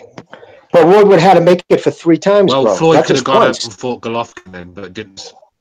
because that means he wouldn't have had to make it just once. He would have had to make it at least a minimum of 3 times over the next 18 months. Not a chance in hell. He tried to. He was about to fight at 168, and nope, cut together with Smith. Called for a catch weight of 172, and immediately after that fight said, never again. I'm going to 175. So in that time period, that means he would have had to stretch 68 3 more times. All right, let's say not 3 more. Let's say one, just a warm-up, which he definitely would have taken. He wouldn't have fought Triple G cold. And then, so I'm just saying, yes, I would have. I agree. I agree everything you're saying. I think Triple G would beat him too. I'm just saying, if the fight was going to happen, it would have had to have happened at 175. That's all. It would have happened. Look, it wouldn't have been. If you think Canelo stalled out Triple G's career, Andre Ward would have ruined his career. He would have asked for 3 fucking tune-ups, and then he wouldn't have been able to make the weight, and would have tried to renegotiate at 172, and then would have low-blowed the shit out of him, elbowed the shit out of him, and Max Kellerman would have sucked his dick throughout the whole fucking telecast and convinced people that Triple G got schooled. I mean, let's not talk about the irrelevant Andre Ward, man. That dude is. I think Andre. No, that's fine. That's fine. Honestly, I think Andre Ward would have beat him because of size. I think that he's strong. That dude is a strong man. I think the size would have carried him well. He would have beat Triple G. But I don't think. Again, that's just an opinion. I just don't think Triple G ducks. Well, why is was he supposed to? Hold on, let me just ask the question. Let me just ask the question. There was no point in going to 168. Come on. Exactly. Why was he supposed to fight Triple G? Did he have? I mean, was he supposed to fight Ward? Why did he have that obligation to go up 2 divisions? The statement was they said that they would beat anybody from his division to up to 168. Right. And that's when the fight got started. That's true. Now that comment was made right after a fight, and after a fight you're all excited and you're calling everybody out. They were saying, "Oh yeah, Golovkin can go to 154, drain himself to 154 to fight Floyd Mayweather." Obviously, they were saying all this bullshit, but Andre Ward said he'll fight anybody from 160 to 175, and then when it came time for Chad Dawson and the lineal title would have been on the line, where did he take the fight? Yeah, why bring the guy to 168? I mean, come on. Well, that was Chad Dawson's fault, though, for saying that he was willing to go 168. Of course. But then again, if Ward actually wants some real legacy, then he goes up to 175 and fights the lineal champion at his own weight division. That's true. That's why I always say. Put it this way: Danielle Boone, right, has sparred Kovalev. Actually, didn't even fight Kovalev. I don't remember, but yeah, he did. He fought Ward, and he sparred probably one of Triple G's biggest sparring opponents. You know what I mean? Spars him all the time. And he emphatically states that Triple G hits harder than Kovalev and is a lot more technically sound. And he said if they fought, and he said because it wasn't even a hesitation. Who do you think wins, Kovalev? And he goes, Triple G, all day. I mean, he didn't even hesitate. So this is another I always listen to these guys. You know what I mean? If he's saying it, I fought them both. He hits harder and more precise. I mean, he was, Well, so Andre Ward you got to take that into consideration too. I'm not saying I agree with you too. Man. Very strong and very cerebral. Hard for Triple G as much as I dislike him, he's a cerebral fighter. He knows what to do in there. He can cheat just right. He's smart enough to do what he does, and he's smart enough to get everything in his way. But in the meantime, he got himself no fans. Think about it: a Russian, a Ukrainian, a fucking Kazakhstani, and a Mexican kicked his fucking balls in his own country that he wanted to go medal for. That's different. That's because we know the politics. We know boxing is a racist sport, so we're not going to do that. But how does boxing is a racist sport? We're not going to do that. So wait a minute. We're not going to do. So wait a minute. You're saying that people went to people's homes and said, "Don't buy these fights because this is fucking buy this fight's a white fighter and don't." Hold on. One at a time. Trap. You don't think that Andre Ward was basically over promoted for what he's? No, I said that. I said I felt he was overrated, but I'm saying in America, we had this conversation on the other channel. In America, they don't see, oh man, that's a Kazakhstan. They see that's a fighter that looks like me, and I'll support him before I support the U.S. black athlete. I just look at him as a fighter. I'm saying you might, but we know a bunch of people don't. Right. Boxing is the last sport where you can still have a racial bias, because in all the other sports, in the NBA, all you have is black superstars. In the NFL, all you get now, even at quarterback position, now you're starting to get all black superstars. And what about hockey? You can see someone who looks like you. So, and that's where people have racial biases, and it's the last sport you can still have that. No, you miss hockey, man. Hockey, I think that's there's an no blacks in excuse, hockey. though. It's not. You know, that guy's not exciting. That's a fact. That guy's not exciting to watch. He's dirty. He's boring. That's it. You don't have to do the racial route, though. That has to play a huge factor in it. The fact that one fighter knocks motherfuckers out that, you know, like highlight knockouts, and the other guy hugs people to death all night. That doesn't, listen, people. Spence knocked exactly. And if he continues, listen, you want to say a kid will become popular if he continues his route, if he's promoted properly? Errol Spence. Absolutely. Bingo. Articulate. Oh, yeah, he will.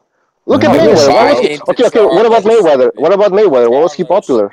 Mayweather was popular because he played the villain. You know, the black man that come on. You can't. I mean, come on. Jesus Christ. You can play the villain. Hold on, one at a time. Play the villain? Hold on, one at a time, please. One at a time. One at a time. Not at all. Andre Ward is not the black guy that you're like, oh my God, I hate this guy. He carries himself the right way outside the ring, and he's not putting on that typical show, that hip hop, that bravado type personality. He just carries himself the right way. And well, he's first not of all, bring in your average black fan because they want to see that hip hop type personality. So he's let me say this, young viewer. Let me say this. It's all right. Hold on. What type personality? Then I agree with what you just said right there, brother, because you are making some good points. No, I'm not going to say it. You know what I mean? I agree with what you just said. I actually think it's more an indictment on the black people. You just said black fans don't want to go to him because he doesn't have that hip hop type style. He does carry himself. You know what I'm saying? So I'm just saying that he should have more. That's the shame on black people. They should be supporting their own too, because he definitely identifies as black. But it's programming. It's programming, and then you got to understand we got so much to support in every other sport. Boxing isn't the big sport for black people no more. We're more into the NBA. That's why the NBA is growing faster than the NFL right now. So we're more into other sports. Black people, it's not like the 60s where we was all into Ali and all that type stuff. Now we into the NBA, the NFL. We're not paying attention to boxing like that. And then those who are, a lot of them like the UFC more than boxing because they feel that boxing is more, you know, technical and the UFC is more action.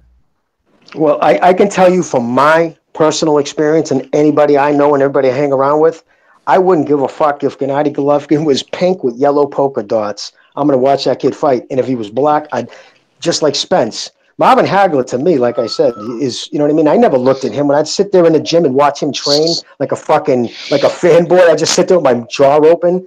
I wasn't looking at him like, wow, look at that black guy hit the bag. No, I was like, wow, look at everything this guy does. So I can't relate like that, unfortunately. That you're right that some people are that way. Oh, look at.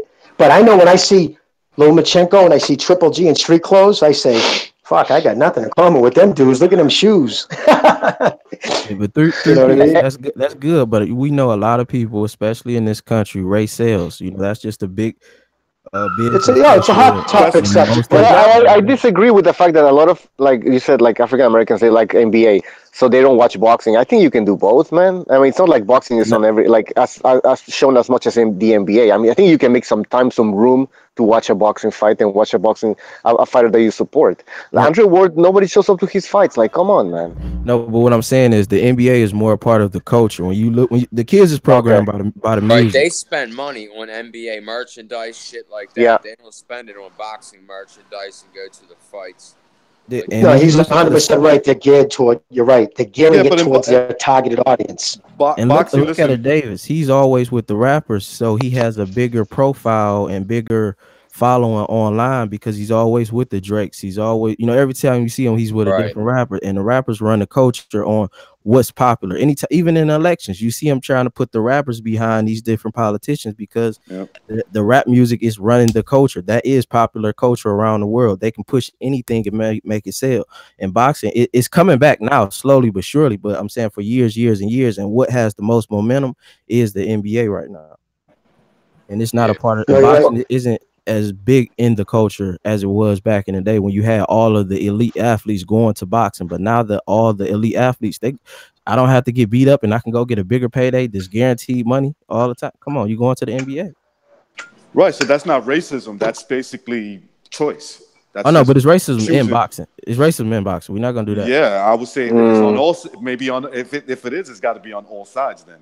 Yeah, exactly. No, definitely on our size. Yeah. Why would I watch a sport? Why would white definitely. people watch NBA and stuff? No, come on, man. There's a lot of white people that watch the NBA also. If you No, they telling do, me, but it's no choice. There are no real white superstars, so you have no choice but to pick a black star that you like. There are no white superstars. Period. So you have to choose a black star that you like. It's no choice. I don't have to choose. Nobody has to choose anything. That's where he's wrong. Yes, You're wrong. Nobody's putting a gun to my head. You know what I'm saying? But Trap, I'm sorry, but by that logic, Trap, what about the years when there was all years and there was no white people in there? Why were all those white guys going to the fucking fights and supporting it? What you talking about? Nobody in America when there was no white. The 1980s. I'm sorry about cutting you off, but during the 1980s and 90s, when I spent house payments on fucking going all over the country, going to see two black men fight, there was no white superstars. This is what I'm saying. It's the same thing as the NBA. When there is no choice, you will choose someone. The best black athlete. If it's all black athletes, you will choose. But we're choosing the best. So at the end of the day, we're choosing the best. And if the best is white. So that's all ideology. None of that is backed by any sort of fact. Hold on. It is because I've lived it. Yeah, no, I know, but it's all ideology. None of that is based in fact. There's no facts. Let me give you one example. Let me give you one example. Hold on. Let me give you one example. When Sugar Ray Leonard was ruling the roost, Marvin Hagler, Muhammad Ali, we could go on and on and on and on. None of these white Americans were saying we need to bring some of these Russians over.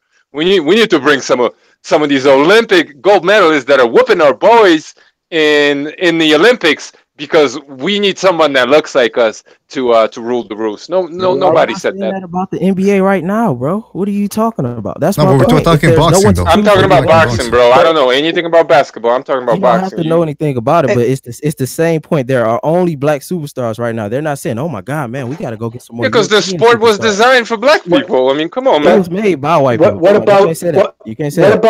What about when Marvin Hagler fought white guys and he did? No, but this is what I'm saying. Stop talking about old about. We talking about right now. I'm not in the OA. I'm not an old man, so I can't tell you. All right. Well, listen. Well, thanks for the fucking insult. First off, it's not an insult. Second, it is an insult. What you're calling the old days is knowledge too. I lived it. I was there. I'm just saying this because I'm countering your point. I'm countering your point. I'm saying when Marvin Hagler fought white guys, and he did, you think any of my boys fucking changed and said, well, we should kind of go for the white guy? We were screaming, take that motherfucker's head off. Look, you know what I'm saying? So listen, all I know is I go for the guys I like. I don't care. And if they're good people, like I like Spence. I like everything about that kid. I like how he carries himself. I think that kid is going to be a fucking superstar if he's promoted right, because I do. I think he has everything. He has the fan-friendly style. You know what I mean? Everything. I think that kid has everything it takes. And you know what I mean? You make valid points, and you're very intelligent. You're a very intelligent kid. I'm saying you're a very intelligent kid. You make very good points, and some of your points are dead on, and I agree with them too. And of course, there's racism, and it is what it is. But amongst boxing, and especially amongst hardcore fans, dude, I don't think any of us give a fuck. And if we do, then shame on us. Anybody who cares about skin color. Hold on. I want to let Trap respond. I want to let Trap say one last thing about that, and then we got to move on from this specific subject of race, because I want to move it to another racial subject, because I know where this is going, this whole discussion. It's Trap, would you agree that it's hard? You're saying that you've lived it. Could you give us some specific examples of how you've exactly this is how I finish it like this. It's no not specific necessarily an all the way racist thing to root for someone that looks like you or is from the same street as you. That's just a natural instinct. I'll say that race does play a part in it. I think more fans should be like 3-Piece and just root for people because they're great. But there is still an aspect of the population that will root for someone out of a racist, type ideology. But it's not right. We're moving forward towards the future. I think change is eventually going to come down the line in the future. I think that mentality needs to die. And, I just support people coming together. I'm not really for pushing that type thing, but it does exist. I'm not. Well, I want to say something about that. I want to say something. Let me say something. Please. I haven't spoken in a while. Let me just I'll let you go next. All right, but let me just say one thing. if you're living in that type of with that mentality, it's the same thing as thinking that every time you step out of your door, you're gonna get robbed. I mean, yes, there is racism, but I don't think it's as prevalent. Look at everybody here. It's a fucking mishmash of races and ethnicity. So, and we all get along just fine. I think that whole racism card is overplayed. I'm not saying you guys I've been locked in stores for in a dollar store, being accused of stealing some headphones. There was $1 that I didn't, just because of my color. Like, who's gonna steal headphones from the dollar store? Those things. Excuse me, guys. Look, let me give you an aspect from a I said precise. Sorry, boxing. Right? Just listen real boxing. quick. All right, and after that, precise has to. All Go ahead, boxing. Jail, all right. Check this out. You've been to jail, you'll realize that blacks get higher bonds than white boys. All right, it's a fucking fact, man. If you're black, you get a higher bail. Oh, you gonna get profiled earlier too. But we're talking boxing. I don't. Where do we went from boxing to fucking laws, When you say boxing is racist, to me that sounds like it's a systemic problem. Now, I do agree with you that people root for certain fighters based on their skin color. No doubt about it, especially black people. Now, absolutely. Now, look. If you're talking about boxing being racist, you got to give me examples of systemic racism in boxing, like black fighters not getting their just due. I'll give you one example, and I'm not saying it's racism. I think it's hold on. Let me finish, bro. I'm not saying this is racism because I believe it's nationalism and they're related. When Andre Ward blatantly low-blowed Sergey Kovalev, not just in the first fight, but definitely in the second fight. He committed every single goddamn foul in the book. That was overlooked by everybody. Hold on, I'm not done. Now, when Triple G hit Marty Rojan a little, like a split second after he touched the canvas, oh my God, all fucking hell broke loose. Give me a break, man. Where was all this, outrage when Andre Ward blatantly low-blowed Sergey Kovalev? Did I not? I swear, I don't know where everybody else outrage was, but I said that fight shouldn't have been stopped there early. But Triple G should have been disqualified like Roy Jones was. But as far as racism, okay, it wasn't even this. You can look at Lomachenko and Terrence Crawford. Fair these situations. Nope. Lomachenko was put on ESPN for the whole world to see. And Terrence Crawford has put in more work in boxing, but he's on ESPN Plus. Why is that? We know why. Because people like Lomachenko more than you do Terrence Crawford. No, because he's white. If he was black, he would not be on there that early. And you know this for a fact. You know, Trap, you know this for a fact, right? Yeah, it's his opinion. It's your opinion, bro. But that's what I'm saying. That's what I'm trying to get to. You know this as a fact, like somebody took somebody. Man, we know what's going on. We're not gonna do that. No, we don't. No, you can't say that. You can't say that. You can't put that on us. You think that's what's going on. 13 fights in a loss. This guy's put in much more work. Unified. Aaron gives a fuck. You know what color Aaron cares about? Green. Money. That's the only color that motherfucker cares about. When you look at Guillermo Rigondeaux, look, bro, Guillermo Rigondeaux was the same story as Lomachenko. He was promoted the fuck off, put on Manny Pacquiao undercards, and he failed to deliver in the fights. He didn't take any risks. He looked like shit. People booed. People hated his style. They didn't like how he fought, but Arum gave him the platform, and he didn't take advantage of it. Arum gave Lomachenko the platform. He got robbed over there in Texas. He got fucked over, and he kept trying. He kept coming back. He kept fighting the best available opposition, and he kept putting on the show. And he got to the point where he's at on his own fucking merits. Point blank period. Has nothing to do with. Obviously, people respond to him. C-level Salido. If he wasn't a white boy, he wouldn't even be considered for pound. How do you know that? How do you know that though? Like you're throwing out. Hold on.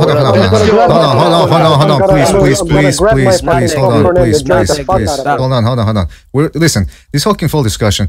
It's anybody can make statements. I can. Let's go second Renaissance and say the Earth is flat. And then people say, no, it's not. And I can say, whoa, we're not going to go there. Well, of course we have to go there. I mean, we can't just throw out any type of statement and just pretend it's true. Hey, by the way, but hold on. Puerto Ricans don't make it to the NBA because the NBA is racist towards Puerto Ricans. All right, but hold on. One thing. Hold on. Let me just say something here. Please, let me say something. Please. That's cool for you to say, right? That's cool for you to say.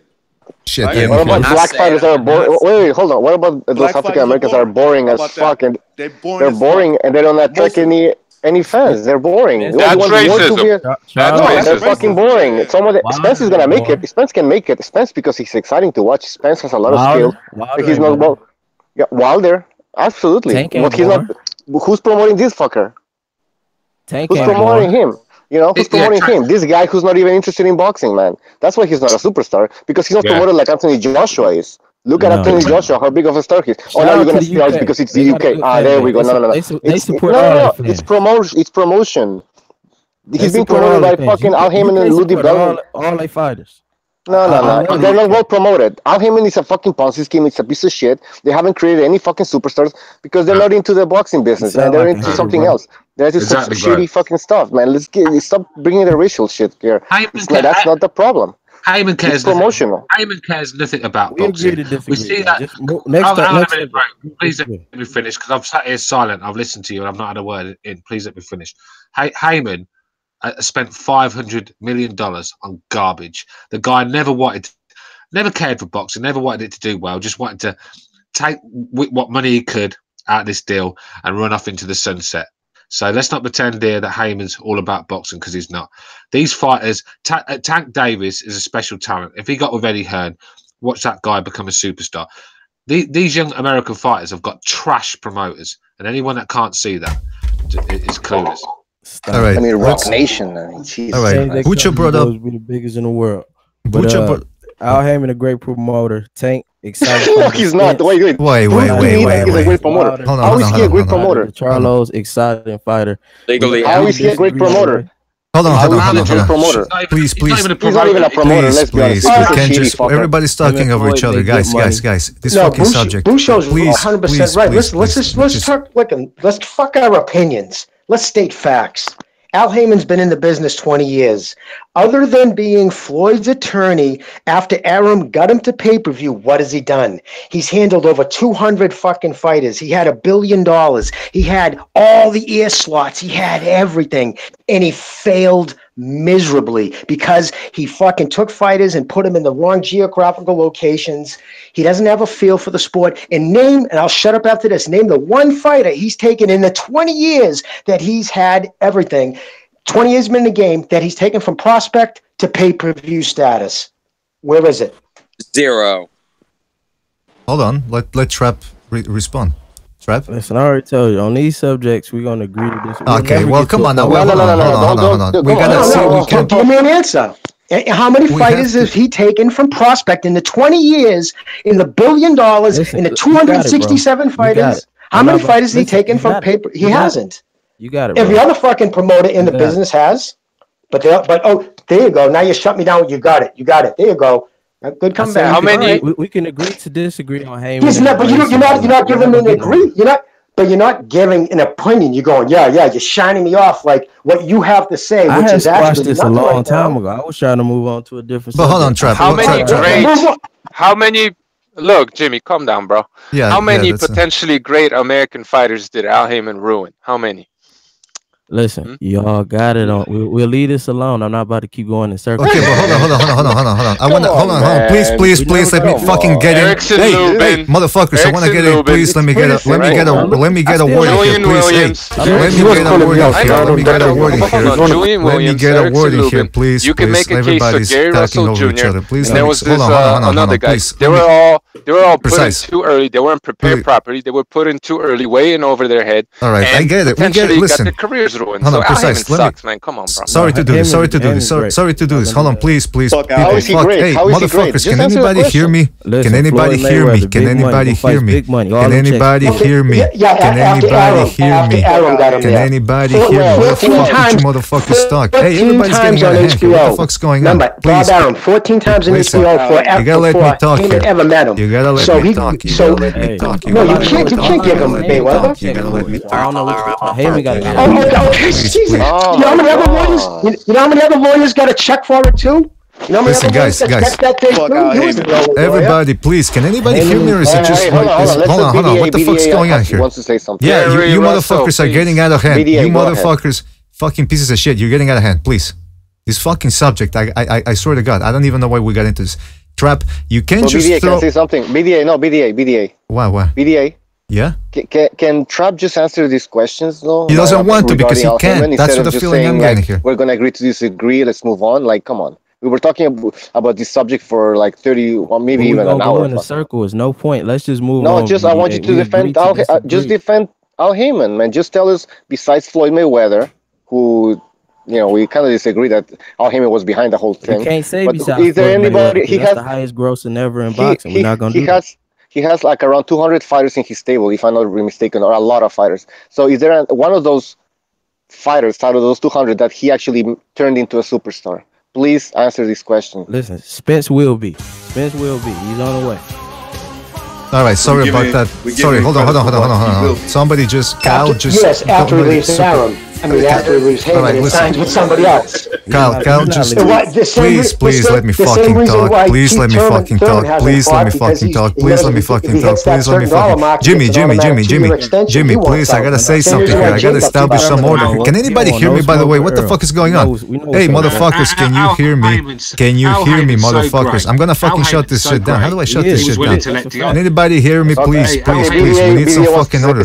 Go ahead. Yeah, Butcher, help me out here, because nobody's fucking paying attention to what I'm saying. Yeah, I know. We can't hear you, but okay, go ahead. What do you mean you can't hear me? Can you hear me now? Can everybody hear me now? Yeah, but when we talked about this. When you speak, we can't hear you. Hold on, Cameron.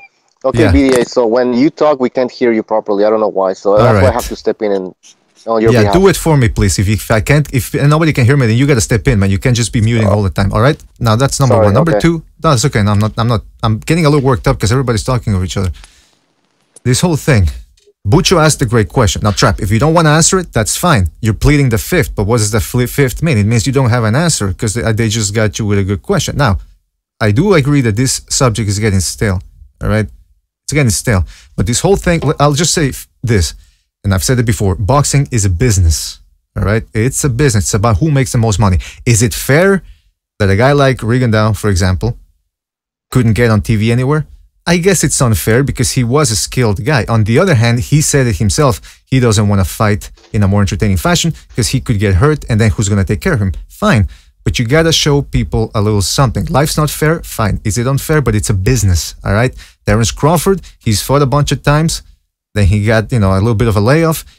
Who's more entertaining to watch? Who do you think the average Joe who doesn't know about boxing prefers to watch? Lomachenko or Terence Crawford? And that goes for a seasoned boxing fan as well. Who's more impressive and fun to watch? I like Terence Crawford. He's not boring. He's not just running around the ring every fight. He does come to fight and he stops. He's been in a 4-fight KO streak or something like that. So that's good. But you look at Lomachenko, we haven't seen anybody like Lomachenko in a long time. Do some people prefer Lomachenko because he's white over Terence Crawford? I'm pretty sure there are people. And I'm pretty sure there are people out there that prefer Terence Crawford and they support him because he's black and Lomachenko's white. Now, you look at the same thing with Joshua and Wilder. All of a sudden, there's Wilder fans a lot of them happen to be black. They're not rooting for Joshua. Why? Because, again, people keep it tribalistic. And not everybody does it, but there is a certain subset of the population out there that keeps it that way. And if you're thinking that way all the time, you're going to project that onto other people, which is unfair because not everybody, like Jimmy said, he watches boxing. We all watch boxing here. We don't root for one guy because, I'm Mexican. I don't like Canelo. Said it a million times before. I like his style. He's entertaining, but personally, I don't like him. So most of the time, I'm confessing here, I'll root against the guy, especially after the whole fucking clenbuterol thing. So I think they're both Lomachenko and Crawford. Sorry guys, I dropped off from my to come back on, but yeah, I thought Lomachenko. I like both the guys. You know what I mean? I'm not big for. I've not got no agendas towards any fighters. You know what I'm saying? But I think they're both exciting to watch, man. All right, well that's good to hear. But here's what I'm saying. I'll say this. I just want to say one thing. And this is my opinion. This is why I say, in my opinion, from my experience, black people are the most racist people I've ever met. Period. African American.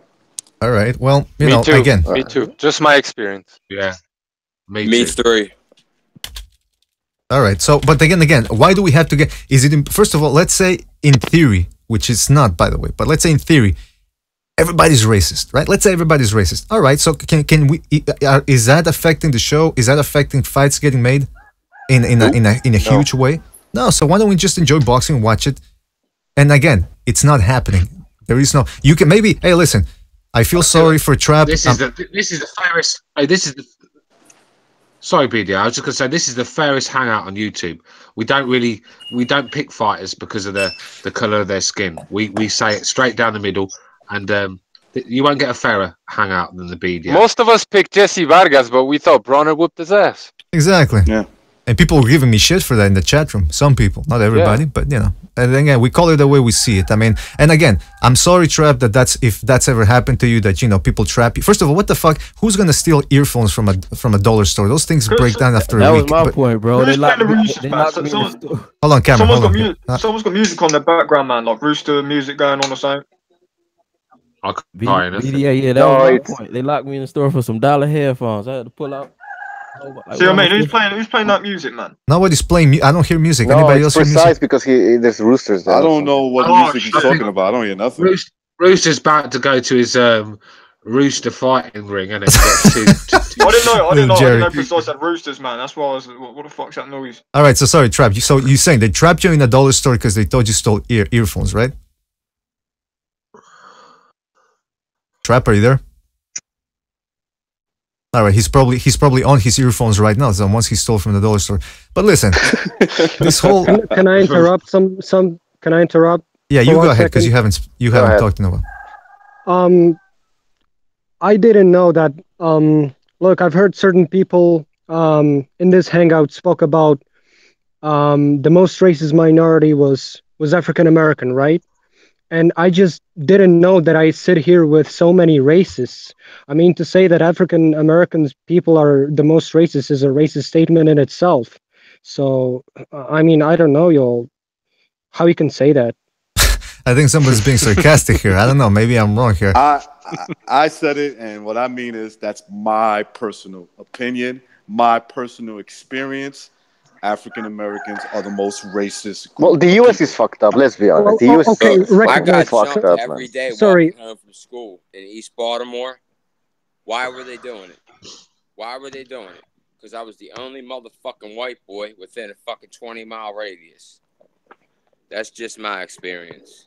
All right. You know how many black security guards have followed me around stores? You know how many black cops have given me shit for nothing? I mean, it's...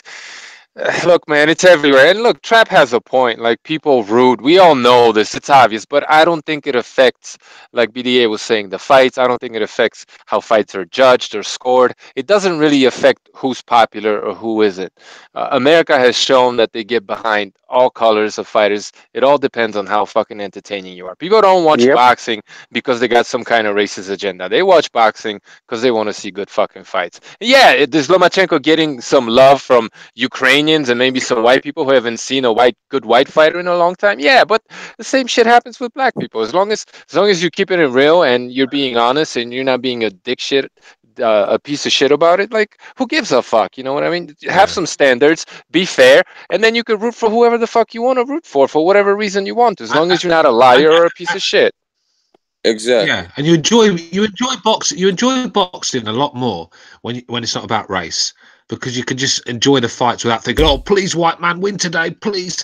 It's not about that, you know what I mean? So just forget about the pick a fight. When Anthony Joshua fought Klitschko, I was screaming for Anthony Joshua to win that fight. I wasn't thinking, oh, please, Klitschko, you the great white knight in shining armor, please knock out the black guy. It just didn't cross my mind. So, while they're here, you know, it just And look, if white people were so racist when it came to boxing, they would have stopped watching the sport back in the fucking 40s. Give me a break.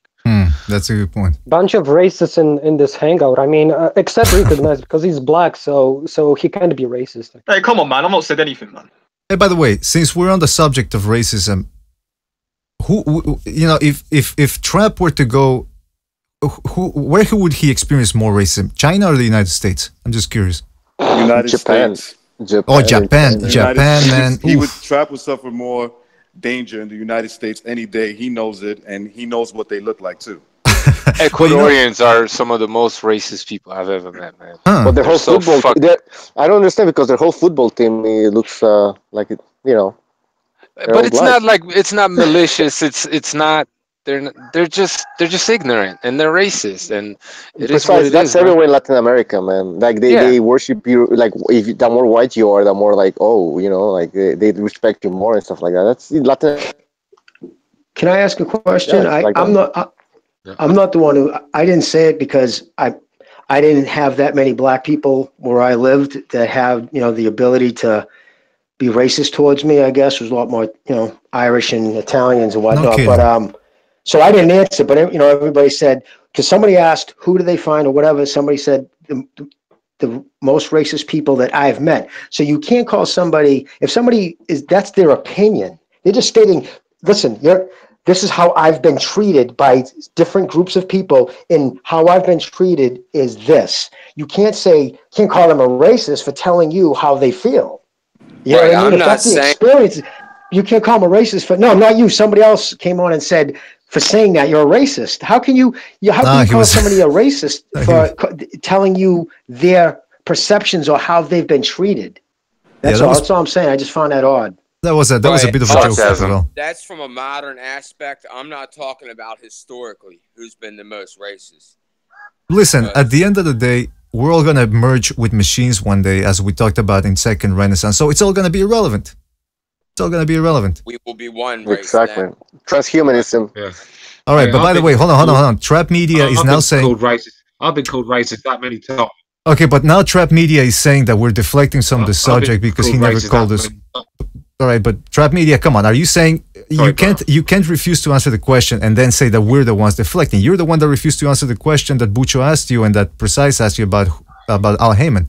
Now you're making it out to be as if we're the ones deflecting and playing Jedi mind tricks here? We're just sick and tired of fighters not being given credit. All right, he's racism. He's not gonna answer any more questions. I think he's just there now listening. I agree with what Precise said. Me too. But anyway, listen. I just wanted the Al Haymon question answered. That's pretty much it. He's not going to answer. He's in the chat room now saying that we're the ones that are deflecting, which I think it's a shame because I thought we could... this conversation had potential, but as it often happens with race discussions, it all goes down the toilet. And it's always because of one person. Sorry, Trap. That's all I'm going to say, man.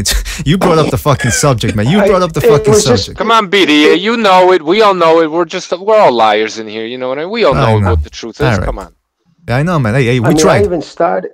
Didn't I say it's not? Listen, let's put opinion aside. Let's just talk about achievement. I'm sure all of actual achievement. That's all. That's all I said. No, Trap. You can't talk. Trap. Let's discuss achievement. Trap, you can't say anything anymore because you refuse to answer questions, and then you go on the chat room, and so. I mean, what do you want me to do? You don't want to answer the questions, then you go on the chat room and you start saying we're the ones deflecting. So I don't think. Why should we let you talk anymore, man? Nobody to like Al Haymon. You know, if y'all don't like him, that's cool. That wasn't the question. See who's deflecting now. That wasn't the question. Counter argument. This has nothing to do with liking or disliking the guy. No, but I think he does a good job. You don't have to, and that's cool. Based on what? Okay. What's your criteria for saying that Al Haymon, from a business perspective, how has he done a good job? I think he's doing a good job with Spence. I think he's doing a good job with the Charlos. I think he's doing a good job with Tank.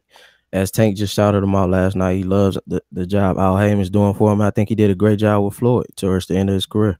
Mm-hmm. And now, when it comes can I just get in there quickly? Can I just get in there? Right, you said he's did a good job with Tank. He's got a superstar there in the making. He makes him go to England to fight some bum in front of 2,000 people, right? Yeah, this profile. He still got the fight. You talk about Errol Spence. You talk about Errol Spence, right? He's done a great job of Errol Spence. Let's be real.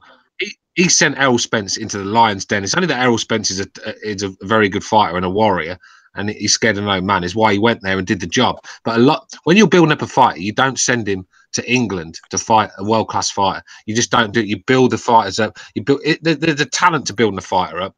Al Haymon doesn't have it. Eddie Hearn has it. That would be your strategy, but his strategy worked, and it did well for both of them. But that's the point, though. How does it work? Because he hasn't brought anybody to pay-per-view stat. He hasn't brought anybody to that. And anybody anybody who's been on the time, how much time do you need? Spence will be on pay-per-view by the end of 2019. That's a long time. That's a long time to go. First of all, I have no idea what's going on. Is Wilder Joshua not about to be on pay-per-view? Joshua, is he from Al Haymon? Joshua, is he an Al Haymon fighter? No, Wilder is, but Wilder's an Al Haymon fighter. So is he not about to be on pay-per-view? Yeah, but Joshua, that's because Joshua's a big star, man. But hold on. We're gonna throw everything out. We're gonna let's throw Floyd out. Let's throw Wilder. This about to happen. No. Wilder wouldn't be pay-per-view if he didn't fight Joshua. He's not pay-per-view against anybody else. Cameron, let's be real, right? Let's be real. Al Haymon, I didn't see him getting all these millions that he's got out of his pocket to win the fight purse. With Povetkin, he was willing to let Wilder go to Russia. Yeah. Exactly. What a promoter! That's because he believe in this guy, just like Spence went over there and whooped on Kell Brook. So you think it's belief, do you? You think it's belief? We seen Kell Brook got whooped on quitting the UK. Nothing to do. It doesn't nothing to do with belief. Al Haymon wasn't willing to put up $11 million for Deontay Wilder because he classes him as not worth that. Simple as. It's 50 on the floor for AJ. All he got to do is take the fight. It's 50 on the floor. Errol Spence is wildly popular in his hometown of Dallas. I mean, wildly popular. That kid is so popular. Exactly. Now, honestly, though, right now, this is a very serious question. How many times has he fought there under Al Haymon? He's fighting there at Dallas Cowboys practice facility. His next fight against Ocampo. Big move by Al Haymon. 3 years it took him. And you know what? And I know this for Bandu too. He fought there against Bandu too. Let me interject, please. And I know for a fact, because I was told for a fact it was the only reason why he's in Dallas now, because his people told Haymon the next fight better be in Dallas. But he just retweeted a tweet that he had that he couldn't wait to get back there for fight for the championship. You know what? Let's break it down. Al Haymon's being competitive. All right, right now, as the way boxing stands financially, he's being competitive with the same things Golden Boy's doing, same things Bob Arum's doing. Well, actually, Golden Girl does have Canelo, so but let's be honest. Right now, he's not doing anything right now. It's Showtime. Showtime could cut him out right now. What do they really need him for now? You can't say that. Honestly, they pulling in fights just getting 6 million views. We can't say that. All right, ESPN ain't do no, that. Listen. All right. Hold on. Can I finish, please? Listen. Showtime. It's on Showtime's budget. Steven Espinoza, again, not my opinion. This is Steven Espinoza out of his own mouth. When the fighters are on Showtime, and this all ties into court, I can explain later. When they're on Showtime, it has nothing to do with the PBC. And the reason for that, it's Showtime money, has nothing to do with PBC money. It's their budget. That's why he can only make so many fights. And another reason, when he goes to court, they're going to expect Waddell and Reed will say, okay, what about all these fights on Showtime you just had? Was that cut on that? And that's why it's separate. So Espinoza keeps, anytime there's a mic in front of him, nope, it's not the PBC. Because what happened, the PBC is, he busted his load. The money's gone. There is no more money. Right now, they are surviving on Showtime's fucking budget. And that they just had recently, those were leftovers from contracts they signed 2 years ago. And that's why they got bottom opponents in our main cards, because there was no money. That's why they get the cheapest. He put Fox, freaking Saturday night, major network, and Lopez, and who was it? Nobody remembers because nobody watched it. Because he had no money, because that was coming out of his pocket, not Showtime's budget. All the good fights, it's their budget. I'm stating these are facts. These aren't my opinions. I don't know why people want to defend Al Haymon. Anybody want to talk about? You guys want to talk about Gary Russell Jr. fighting in front of 2,500 people? And that was in his home state, man. I mean, well, listen. Yeah. The point of this all, because we got to redirect it. The just whole the point fight, was. Though. I'm talking about the fight. Yeah. Oh, okay. Just the fight. Yeah, we'll get to that. But let me just say one last thing, please, about the whole, because this whole thing about Al Haymon started because we said that. Well, Trapp said that it was because of racism, and then we said, well, what Al Haymon is, our contention is not that Al Haymon is failing because of racism. It's that because he's not a good promoter. Hold on, son. Yeah, we're gonna say that. We're gonna say that because look, I've done research on. I've done the research. Network television anymore for a reason. Please, let me finish. He's not on network television for a reason. Bucho, can you hear me? Hold on. Hey, can anybody hear me? Please. I just want to say one last thing because this is getting fucking stale. Al Haymon does not delegate power. That's what Thomas Hauser said in his 6-piece expose that he did on him. The guy does not delegate power, so he doesn't take advice, or if he does, he wants to handle everything himself. He thinks he can do this the way he did in the music industry, which isn't the same. He bought airtime from NBC and all those other networks, and now it's gone. Like Jimmy said, Jimmy made some very good points, all right, and nobody's addressed him so far. So Al Haymon busted his nut. He had to go back to Showtime. Eric Gomez or whoever has him by the short and curlies. he had to go back to Showtime after he pissed him off when he created the whole PBC thing. Errol Spence, he's the one that's exciting. You can't argue against excitement. But then you look at Keith Thurman. He was Golden Boy was doing a good job with the guy. Then he goes with Al Haymon, career stalls. Danny Garcia, again, when he was with Golden Boy, on an excellent run. Amir Khan, Zab Judah, Eric Morales. He goes with the PBC. What happens? Career stalls.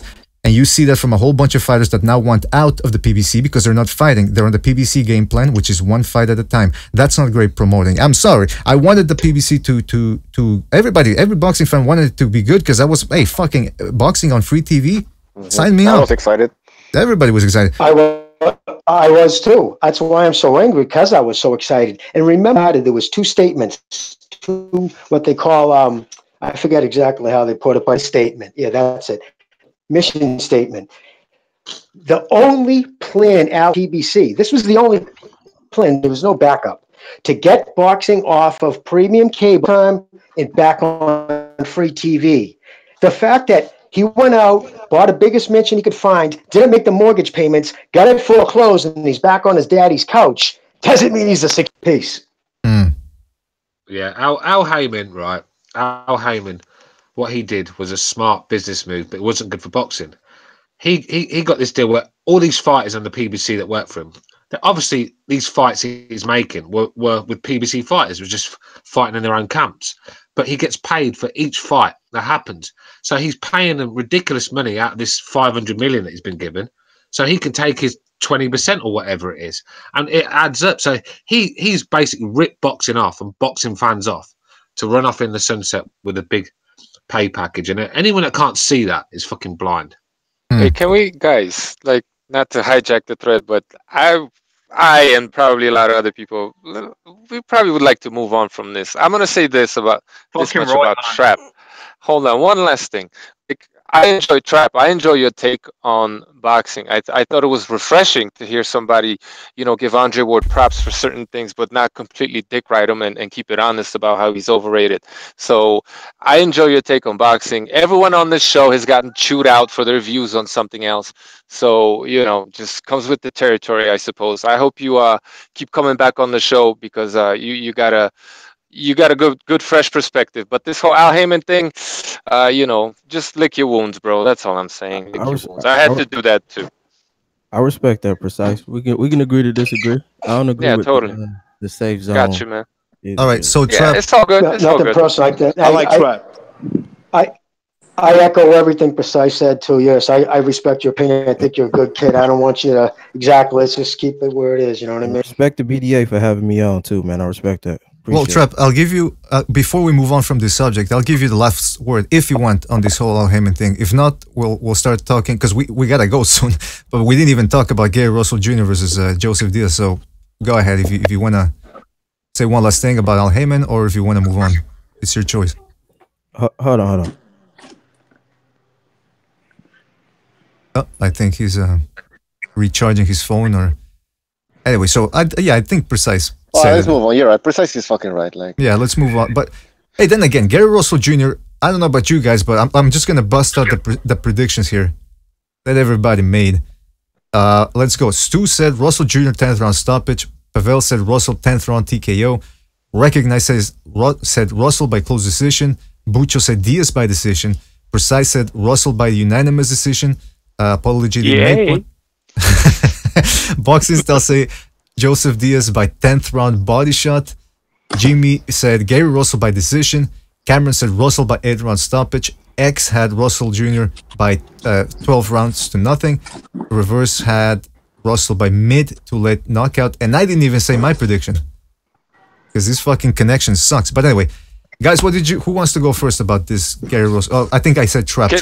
What? Can I go real quick? I'm going to hop off and get off the show. Just keep listening to you guys. I just want to say that what's his face? Jojo Diaz fucked it up, man. He didn't do enough to press the action, win the fight. I know some people thought that maybe he had nicked it. I completely disagree. I think he blew it, and it kind of reminded me of Amir Khan, and I've compared Gary Russell Jr. in the past to Amir Khan. Now, granted, I think he's more skillful and a lot tougher than Amir Khan, but Jr-Diaz was coming in stupid like what's his face? Collazo was against Amir Khan and was just giving him all these free shots. And I know a lot of the punches didn't land and there was a lot of shoe shining going on, but point blank period, Gary Russell Jr. outworked him. Diaz hurt him to the body a bunch of times. Fine. He didn't win the fight. I don't know what you guys thought. Thanks for having me on. I'm going to keep listening, but that's it for me. Take it easy. Well, All precise.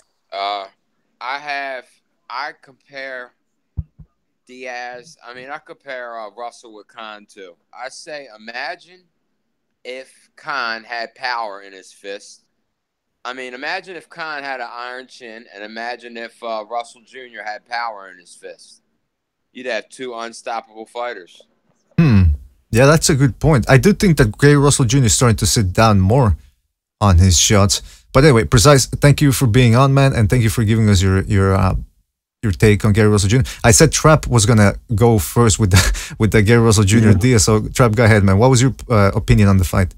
Yeah, going into the fight, I had Jr-Diaz winning. I thought that he would be more aggressive when he got in the inside. I thought the refs played a big role, kind of like in the Joseph Parker AJ fight when they kept breaking up the inside work. But I felt like around the 4th, 5th, he was hitting him and he was moving Russell.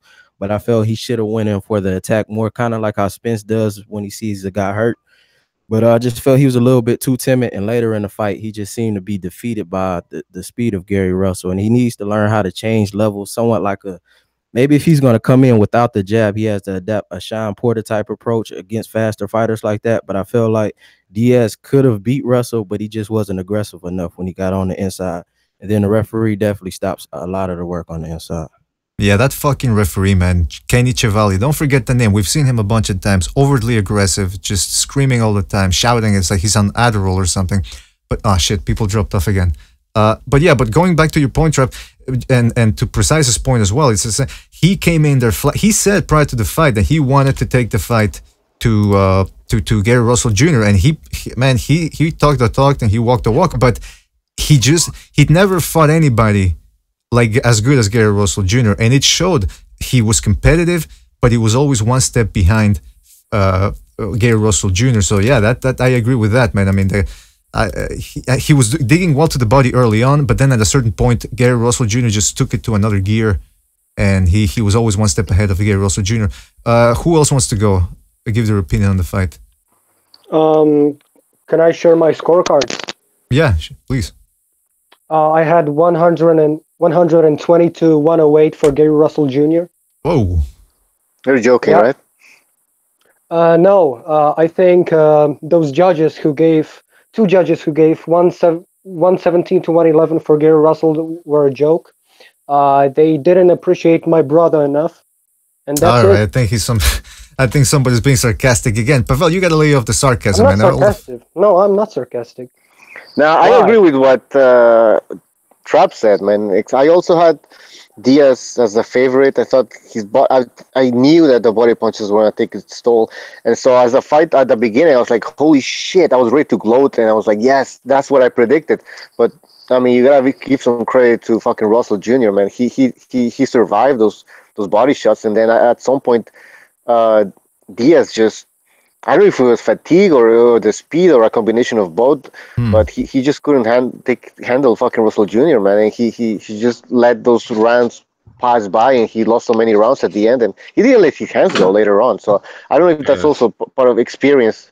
Yeah. But yeah, he lost that fight. He let it go, man. What a waste of talent Russell Jr.'s been. What a waste of talent Russell Jr.'s been, really. I mean, it's a shame. I mean, the guy's still world class, don't get me wrong, but this guy had the talent to be special. But he's just stalled his career fighting once a year.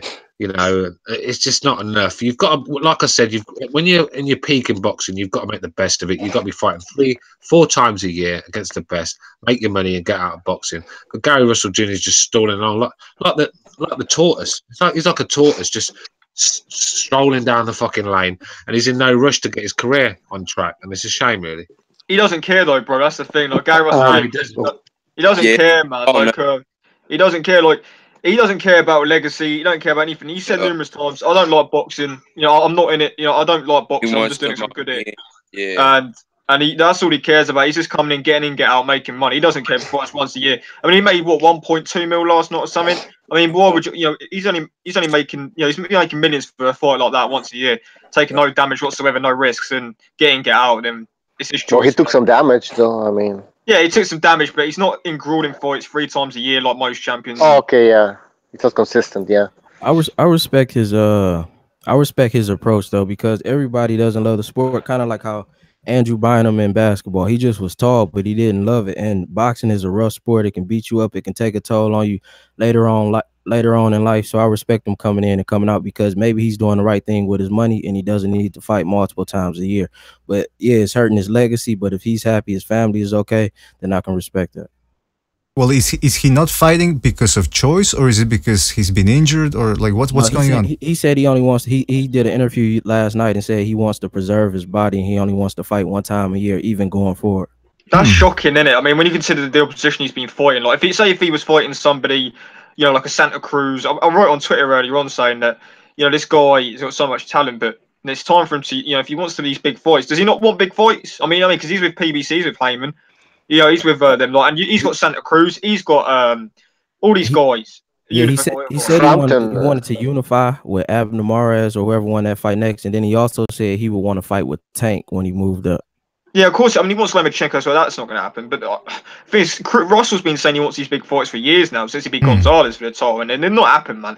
I mean, if you're fighting once a year, then there's less chance of these fights happening for you. I mean, he's got a limited time frame because these guys fighting regularly. So Russell does himself damage, man. Him and Tank could happen because they're both from the DC area, so I could see that fight happening. And that was a fight that they were talking about last night, and Tank was tweeting about it as well. And Tank, I love that fight. I love that fight. I think it's a great fight. I don't know if Tank Davis is. Do you guys don't think he's too strong, maybe, for Gary Russell Jr.? Yeah. Did you guys see Diaz look way bigger than Russell Jr., man? He knocked Russell Jr. fucking out. Come on now. Tank knocks him out easy. That's an easy fight for Tank. Not an easy fight because Tank. The thing with Tank though, it's just what Tank Davis turns up on the night. He can be world class or he can be shocking. So if you turn up shocking against Gary Russell Jr., then you're going to get your face punched in. But I'm picking Tank Davis on that one. Yeah, I picked Tank Davis to the fight last night. Oh. Go ahead, Jimmy. Oh, okay. I was going to say Russell Diaz, that kind of went is how I predicted it would. And the reason why is because I just thought Diaz hasn't had that middle road fight. He went from, I mean, let's be honest. I mean, just spoon-fed guys made him look good, even though one guy gave him a good time. But right up to probably the best in the division, at least the fastest hands. He didn't have that go-between fight. If he would have had one more go-between fight, that next level, I think it would have set him up better for that. Sometimes it looked like he was thinking too much. And when you're in there with somebody with hands like that, you don't have time to think. It's on you, and you're playing catch-up. That's the only reason why I had Russell winning that in the hometown. But I think if he had a couple more seasons, a couple more good bouts under his belt, you know what I mean, in between echelon or even right below Russell, it would have set him up in a better position. But that's just my take. Yeah, well, I agree with 3-piece. I'd like to see a rematch at some point down the line. I just think he can't be afraid to trade, and I feel like last night he was afraid to trade. He tried to stay in that shell because he was catching a lot of Russell's punches on his gloves, but he just didn't want to trade with him. I think if he would have traded with him, he could have probably put him down because he came into that fight. They said on the way in he had to lose 15 pounds in that day, getting the sauna room. So he was the bigger guy. He just was afraid to trade and let his hands go. He kind of had that Broner effect. That's interesting because, again, Gary Russell Jr., when he lost to Lomachenko, a lot of people thought, he can't hit, he can't punch.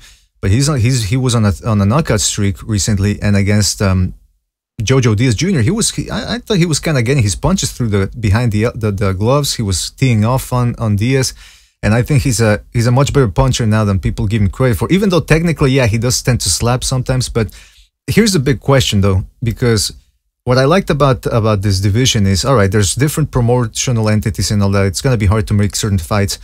But at least we had, we had Josh Warrington taking on Selby. That happened. We had Russell versus Diaz last night. And then we're going to have Santa Cruz versus Mares, which, again, I'm not terribly interested in that fight, but at least it's a competitive fight between two top 10 guys.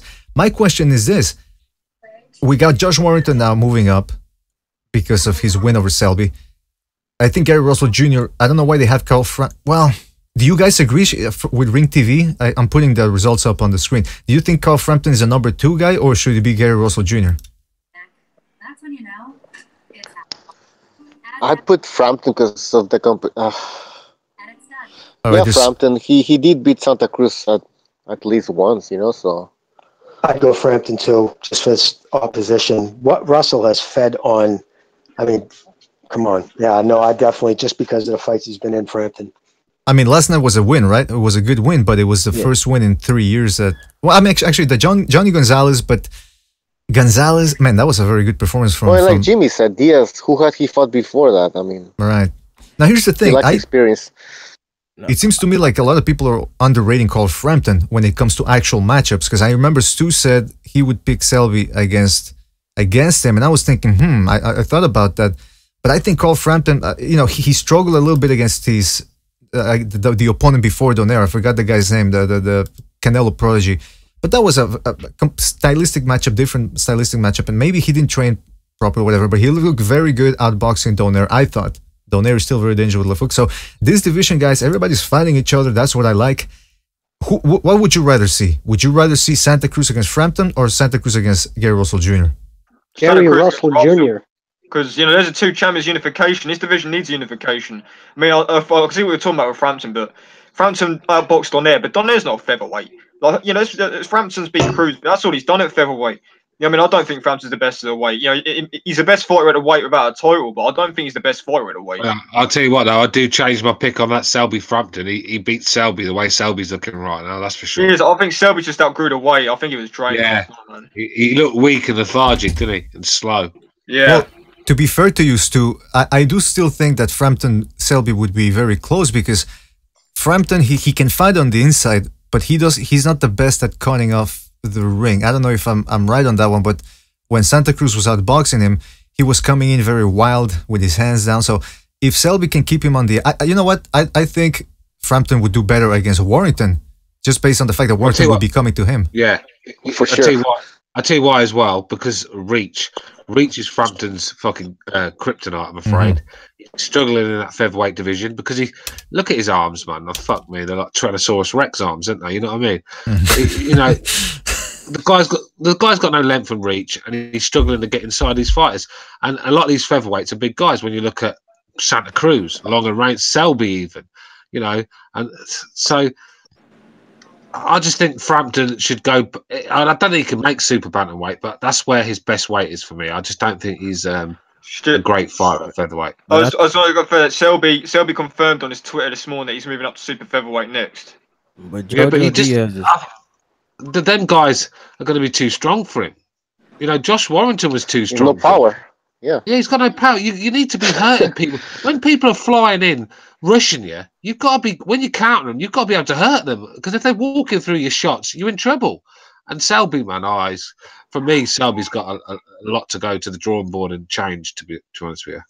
But I think Jojo Diaz is still in that top 3 conversation, because I think if you take away Gary Russell's speed, which many don't have, he'll wipe out Gary Russell, and I think he wipes out almost everybody else in that division, because he's still a very good fighter. It's just that speed that made him timid. But in all his past fights, he's still a pretty fast fighter. But like Amir Khan, Gary Russell is just his speed is like, if this was the video game, he'd be 10 plus all the way at the top. I agree with Trap.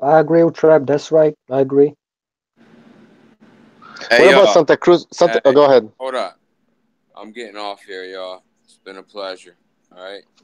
All right, man. Take care, man. Everybody. Right, peace, man.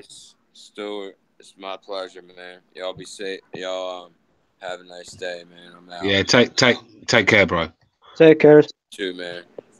Take care, buddy. All right, guys. What about like Santa Cruz against Russell Jr.? Who do you have in that fight? It's a tough Good one. fight. Good fight. Yeah, in that fight, I think Santa Cruz should fight different. What? Sorry, Santa Cruz versus Russell Jr. Yep. Oh, Russell Jr. Okay. Now, how should Santa Cruz approach this fight? Because if you look at how Santa Cruz approached the Frampton fight, he was actually moving in the second fight, right? He wasn't rushing in. But in my opinion, I think he actually should rush in against Russell Jr. if he ever fights him. Because you saw Diaz how much damage he was doing in the earlier rounds. I think Santa Cruz, that's the approach he should take, but he should keep it consistent for 12 rounds, and he can actually maybe defeat Russell Jr. That's just my opinion. Yeah, I think you got to take. I think if you stand at range and try and box Russell Jr., you're gonna have problems. You've got to, like Butcher said, you've got to get in the pocket and rough this guy up. Yeah, I agree. You have to have a Sean Porter, Jeff Horn type mentality when you fight. Yeah, Russell yeah, Jr. you do, bro, you do. Yeah, I don't think Frampton has the technical set of skills to make. I mean, like I said, if you press him, he can fight on the inside. He showed it against Santa Cruz in the first fight. Yeah, go ahead, Jimmy. I just want to throw props to Russell, man. You see that boy's abs? That kid did his he did his ab work. What the fuck, man? He knew he was going to be catching some leather downstairs. I'll tell you, he didn't skip ab day, which a lot of fighters do. And you can see those things were chiseled. He was a smart man. He knew where the fucking body attack was coming. So, you know, that was a smart thing there. But it probably won in the fight. That was insane. Yeah, I admire. Sorry, BDA. I admire Gary Russell Jr. just like Andre Berto admired Andre Ward. Oh yeah. You mean in a not so straight fashion? Is what you're saying? Well, don't be assuming. Hey, by the way, Recognize never came back. I sent him the invite. Did he say something? Oh, I think. Yeah, didn't I call you Recognize? I thought it did. I think I called you. Anyway, listen. The point is this. I've heard, I don't know if it's true or not, but they say that if you work your ab, just because you have cut abs, doesn't necessarily mean you got. In fact, I once heard somebody say that if you actually have a little bit of fat, not a huge fucking gut, but if you have a layer of fat, it can actually cushion. It helps cushion the blows. I don't know if that's true or not. It's a blow science. I usually those were thick. He had them deep. Those were deep sets. Some people, it's all body types is ectomorph, mesomorph, and endomorph. Mesomorph is round muscle bellies. Like Gary Russell Jr. would be a perfect bodybuilder. Every muscle would look round and big. So he's got that body style, but those were deep abs. He did a lot of crunches, a lot of side bends, and he crunched them suckers in good because he knew that's where the attack was going to come. He was smart. Yeah, they're good for the solar plexus punches, but when it comes to that punch at the side of the kidneys and the liver around there, side of the rib cage, it don't matter how much muscle you cut, mate. It takes a lot of damage out of you. Yeah, the body punch is a very dangerous weapon if you do it right. You can sit there and slap bodies all day long, and it's not going to do anything. If you get that body punch in the right position, right near the rib cage between the kidney and the liver, mate, they're going down every time. Yeah. Well, like this way, guys. Like Lomachenko, you know the Lomachenko shot that he hit Linares with. That is the perfect body shot where he hit that. Exactly, right in the liver. And I'll tell you right now, I was always in the bodybuilding. I always doing abs never bothered me. In fact, I enjoyed them. And you guys have all seen Mickey Ward's body shots. And I can tell you, I've been on the receiving end of those. And no matter how good, like you just said, you think your abs are, and I would be preparing for it too, like suck it in, hold it in. And he would just time you because he would tap me up top. He'd get my hand to raise up just a little bit. He'd notice me breathe out or whatever and just pop that little whack. And I'll tell you, nothing. You just want to die. You don't need ugly feeling. Yeah, and you don't actually need any weights for training your upper body. I mean, the hardest training for upper body that I've ever took is from gymnastics people. I mean, that's just brutal. Yeah, you got to work every part of your core, right? That's a BDA shot, huh? Yeah. Well, do you know what?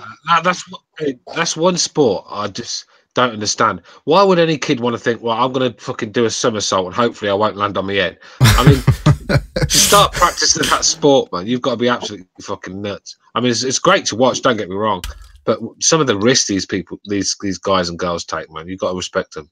Yeah, I'm a big proponent of not lifting heavy weights for fighters. I just don't agree. I think it should be all, like you said, calisthenics, all use your own body weight. Like, see Lomachenko when he walks across the ring on his fucking hands, on his knuckles, and then he stops and does push-ups in the handstand position. You know how hard that is? I'm telling you, just have somebody hold your legs and try to do a few push-ups like that. It's ugly, man, and he fucking walks around the ring. I agree, and people underestimate how difficult it is to actually do a perfect straight line handstand from your head to the toes. It's really hard, and sometimes people train like 2 years as a teen for achieving that skill. So yeah, man. I agree. I respect Loma's conditioning. To the handstand thing is hard. But I think a lot of these fighters, I was surprised. I was listening to a Joe Rogan podcast, and they were saying they don't really work on cardio like that. And that's why I think you get what you seen last night with Stevenson and Badou Jack. And I'm starting to see it more and more. These guys don't work on cardio enough, and they need to because they're cheating the fans in the long run when they can't hold up long in fights. I agree. You know, that handstand that Lomachenko does, and then he does it on his with his knuckles.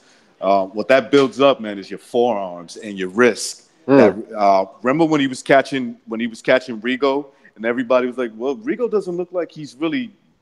There was nothing there to quit. What he was giving him was stiff punches from his elbow, all the way, extended from his elbow to his wrist.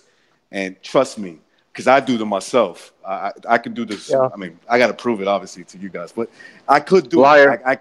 Exactly, right? And the one thing that it always built up, I've always had fast hands. So once I started throwing punches from my elbow extended to my wrist, right? Like all that muscle tense, I started noticing the big difference from punching with gloves on, right? I know why. Do you want to know why? Go ahead, tell me. Because basically, when I was training boxing, and I did a very specific exercise for my right hand, so I stood right in front of the wall. I extended my whole arm.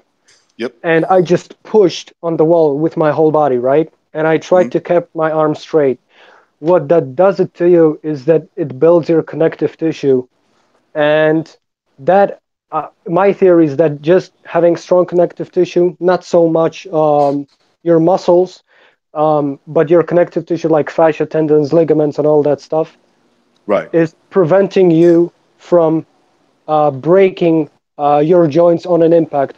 For example, when you see Sergey Kovalev throwing his straight right hand, it doesn't break. It doesn't break at all. It's just going through like a butter, and the arm is still extended. And you look at Timothy Bradley, all the muscled up guy, but his punches break on the impact. It's pathetic. Exactly, and that's exactly what it is. So when you punch, so what Loma is doing, right?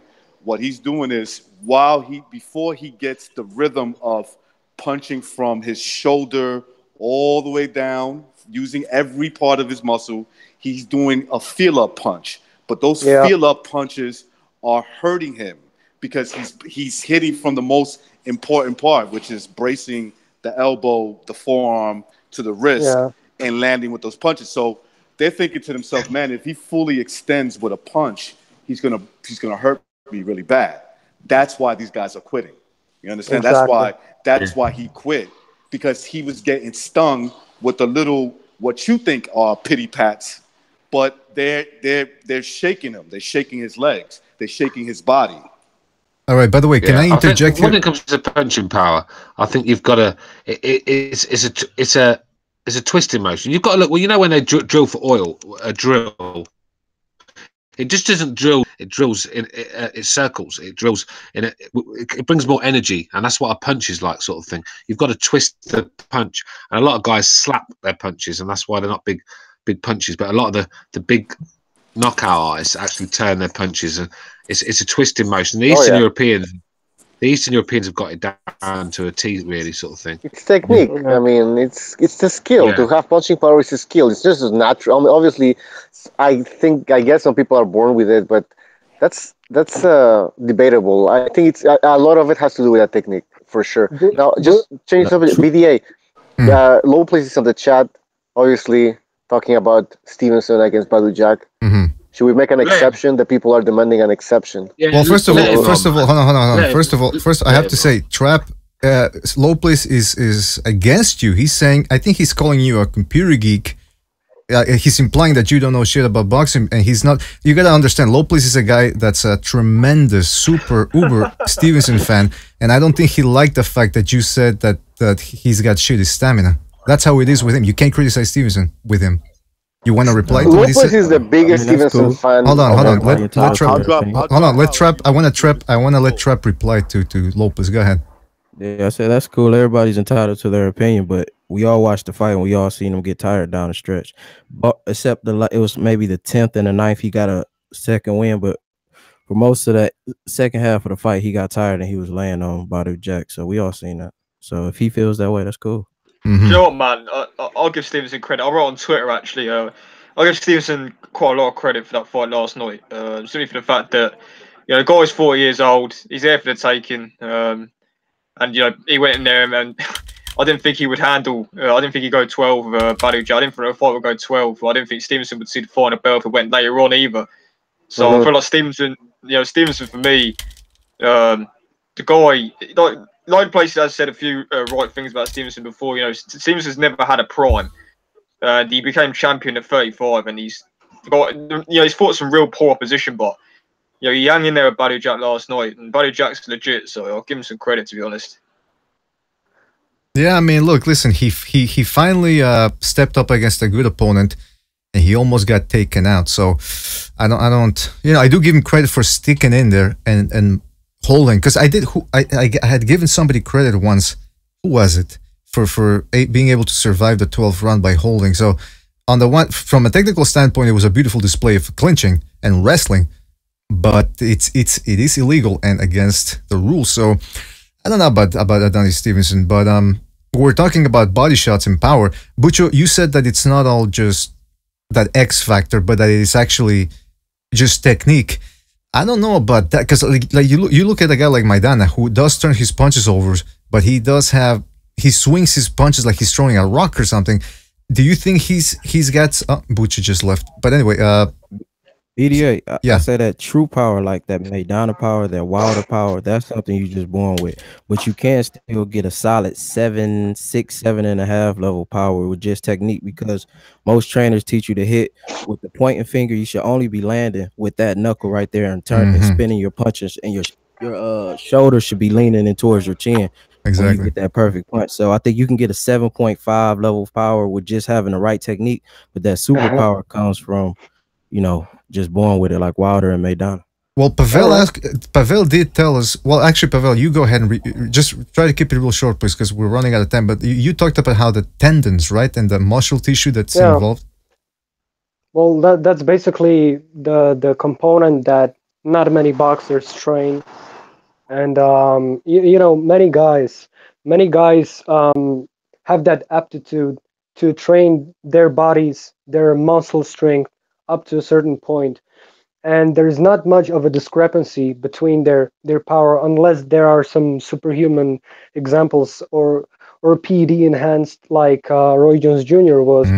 But my point is that if you can just train that missing link, that tendon strength, and if you have a good technique, then it's all achievable. That so-called superhuman power, like Golovkin has. Golovkin has superhuman power. First of all, he doesn't lose balance at all. Second of all, his punch technique execution is just almost perfect, and he has great conditioning. He just knows what he does, and he trains right. When I see his workouts, half of his workout is in endurance and connective tissue strength. And I think it's perfectly achievable. It's not that he's some sort of Robocop. Listen, that excuse that punchers are born, not made, that's an excuse of especially those old-time trainers from 70s that didn't know jack shit how to train a certain punching power. They just had kids that understood better, or those kids had more natural aptitude to pick up on those nuances of boxing in terms of your knowledge of your biomechanics and all that, and they just felt like they punched hard. But we we know exactly especially in certain circles. If you have a good physical sports trainer that knows what he's doing, then absolutely you can improve your punching power by a lot. And it's not something undoable like Golovkin. Yeah, that's the thing, man. I agree with that. I agree with. He has great power, but he also has great technique too. And I think Yeah. it's not that Spence has that one punch knockout power, but he has great technique, and that's what ends up wearing on opponents. He does. He does actually. And it is technique and it is how you talk. But if say you're a trainer and you take two guys, exact same build and everything, not everybody's the physiology is the same. Some dudes have just fucking powerhouses. I got this kid who's my size and everything, never even took steroids. Kid was benching 400 pounds. You know what I mean? He was like 200. He had those fucking monkey tendons in his arms. It's crazy. So some people just naturally stronger. It's just a roll of the dice. But it is true. If you learn your technique, there is trainers who can take what you're born with and bring it to the highest level. But at the end of the day, we're all human, and some humans are just naturally stronger, even at the same weight than other humans. My point is, I agree with you, and my point is that discrepancy between that superhuman strength that is not attainable and what you can train to is the discrepancy between those 2 points is very low, actually. And you can train exactly. No, I agree with what you said. Yo, you made excellent points. I think and a lot of people use it as an excuse just not to train, or certain trainers, certain boxing trainers don't know how to train it, so they just use it as a bullshit excuse. All right. I think you can teach a perfect punch, but to be able to land anywhere and from with bad technique like how Wilder does, that's not taught. That's just something you're born with. I'll tell you this right now because I've been, and you guys would actually be shocked how many world-class fighters have trainers, right? Don't even have like nutrition programs. Like you'd be honestly shocked. Like guys were fighting on HBO who are clueless, on biomechanics, clueless on nutrition. It's nuts. Like you said, they're stuck back in the archaic days of doing raw eggs and fucking hill runs in the morning. Instead of involving all these other new techniques. They're just closed-minded to it, and it's a shame. Yeah, three-piece. I agree with that because Earl Spence, strength and conditioning trainer, Blu-ray Fitness on Instagram. That's what he was pointing out on the podcast, that a lot of these guys just don't have good work ethic. They just train in the ring, but they don't actually do strength and conditioning to the level that Spence does, and that's what sets him apart. All right, now, before we continue on this, I want to welcome back Low Place to the show. He's right here on the hangout. Low Place, are you there? Yeah. What's going on, man? Hello, Low Place. Good to have you back. I know you've been wanting to talk about this fight for a long time. Finally happened. We finally saw it. Trap says he doesn't enjoy the Stevenson lack of work ethic. What do you... he did seem very, very tired, man. Let me point this out. This is what I was saying. Stevenson got his ass whipped. Hold on, this is what I was saying. It was more of an indictment on Badou Jack because he couldn't get him done being that tired and being that age. But I think both of them could have did better conditioning pre-fight. You think he's Chavez Senior at 30? He's not a quitter. He's not Oscar at 30s. The man ain't a quitter. The man, if he wanted to quit, he would have quit. Darren Funfire is 6'3", walking down on him. It's no indictment on Jack. That's a fucking monster with a ridiculous punch. That dude ain't a quitter. He got one of the better chins that people give no props to. Who said he was a quitter? I know. That's what you're saying. You're saying finish this guy. He's not some guy just gonna say, "Oh, I'm checking out." It's not gonna happen. No, it wasn't that. It was he settled. His chin is not there to be broken the way you think. You seen him knocked out once. Once again, Bellew's knocking out heavyweights. He touched Adonis. He looked at him and stuck his fucking tongue out. Look at the size of his chin. That motherfucker is huge. No, but Badou Jack settled just to wrestle towards the end of the fight too. When you're the younger guy, you got to show that killer instinct, especially in someone else's time. Okay, so when your nuts are in your stomach from huge left hands and you're still fighting it out in the 12th round like nothing happened to you, and I gave Badou Jack the 12th round, thought it was Swan. You're saying he's not showing. Dude, it's two great fighters in the ring.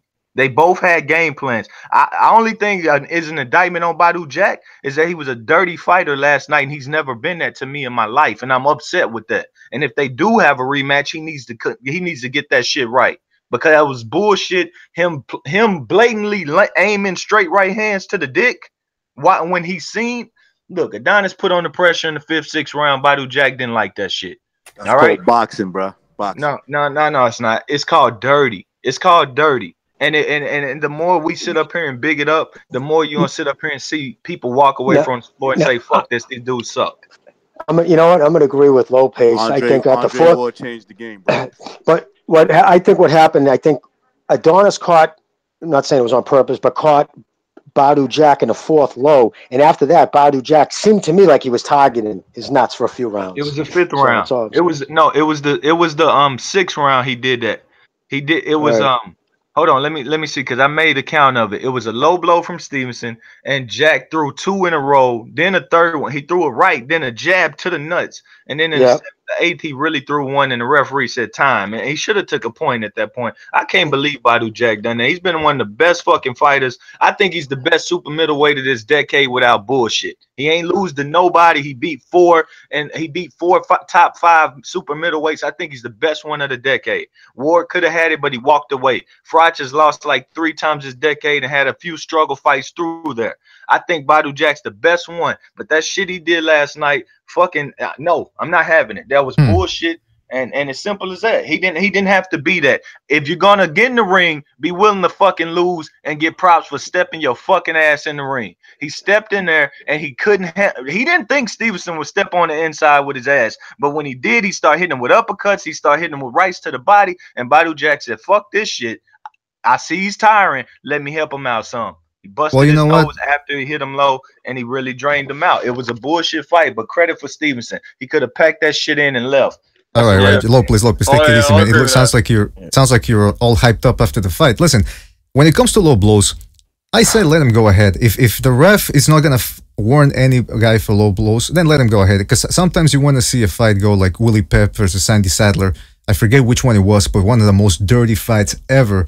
Headbutts, low blows, rabbit shots, the whole gamut. It was sensational, and that's what I liked about that. But now, Lopez, let me ask you this: the referee last night, what did you think about him? I think he did a trade-off. He said, you've been hitting him low. He's holding you. He traded off to save a championship fight. I even said this during, I was recording on my camera and I planned to upload it to my channel. And I just didn't do it. That's what I was saying during the fight. It's like he's doing a trade-off.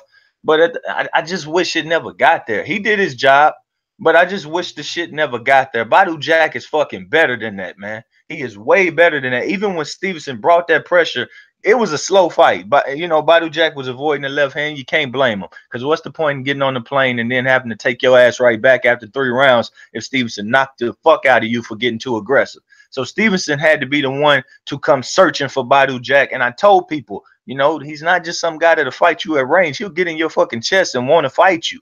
When that happened, Badou Jack kept technique, but he just didn't get the better of it. So it's like, okay, trust your technique again. That can win you any fight.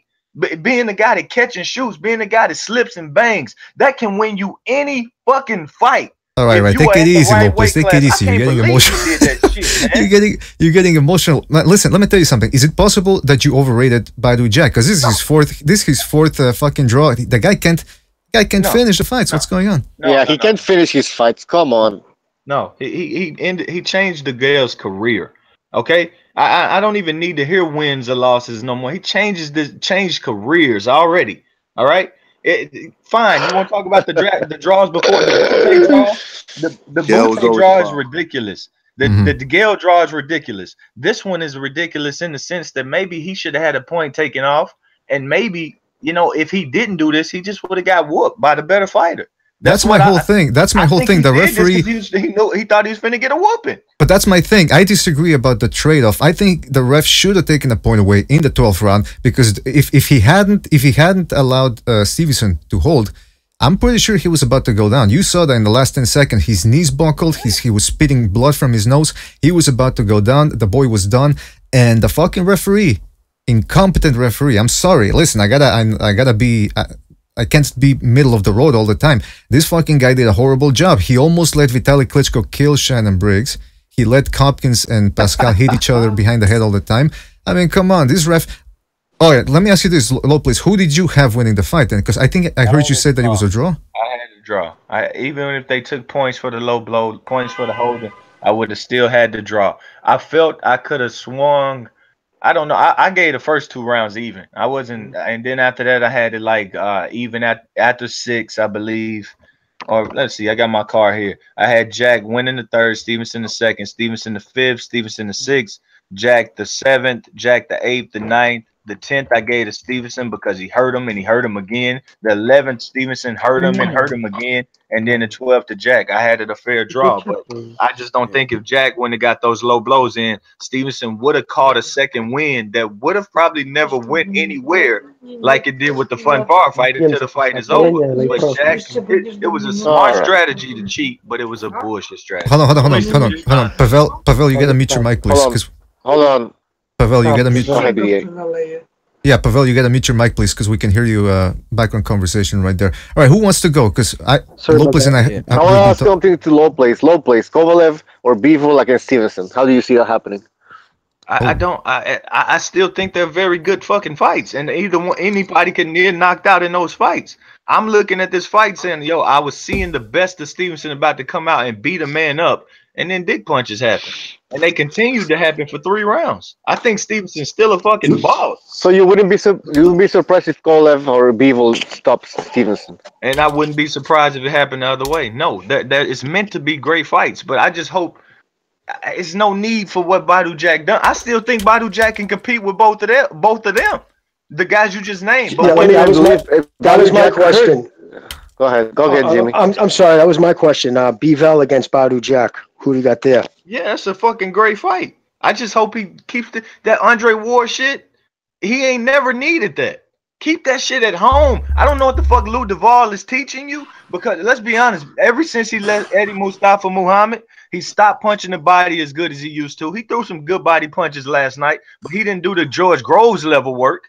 He didn't do. Do you know why he left Eddie Mustafa? Do you know why he left him too? I read about why he left him, because 10%, which is the industry standard. That's the lowest, like across the board, any trainer will take, right? He fired him because Eddie Mustafa, Hall of Fame guy who you don't hear 2 bad words ever said about, let him go after he got a title to take on the guy who trains him now for 5%. Yeah. Yo, Lou Duval. You know what I mean? So, what happened to Lou Duval? What the hell? Yeah, that's man. Yo, I haven't seen him in years. He looks old, and he's like 48, 40. He got a drinking problem. That dude is like only 3 years older than me. He's had drinking problems and stuff like that in the past. Drinking problems. That looked like, oh my Lord. Mustafa Muhammad was talking about how he got dropped for a guy with drinking problems who don't come to camp sometimes. Jack, I don't know. I just thought he was a better person and a better fighter than what he showed last night. I don't appreciate that. Let me ask you guys this. What did you think of him calling on, putting it on Floyd, kind of, not like putting it directly on, but saying the judges might be cutting him short because of Floyd's. What'd you guys think of that? Well, you know what? He has to do that type of shit. Everybody always does. And Badou Jack said the opposite. He said, well, they didn't give me the win because they're jealous that I'm the Floyd Mayweather fan. Yeah, so there's victim blaming all around, but there's blaming all around. Could be true.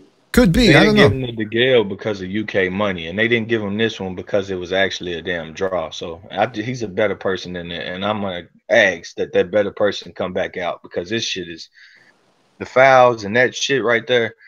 Throw it away, man. You could have last night. You had a chance to have a Hall of Fame career, and you stunk it up with dirty shots. No thanks. Well, you know what? Stevenson's old.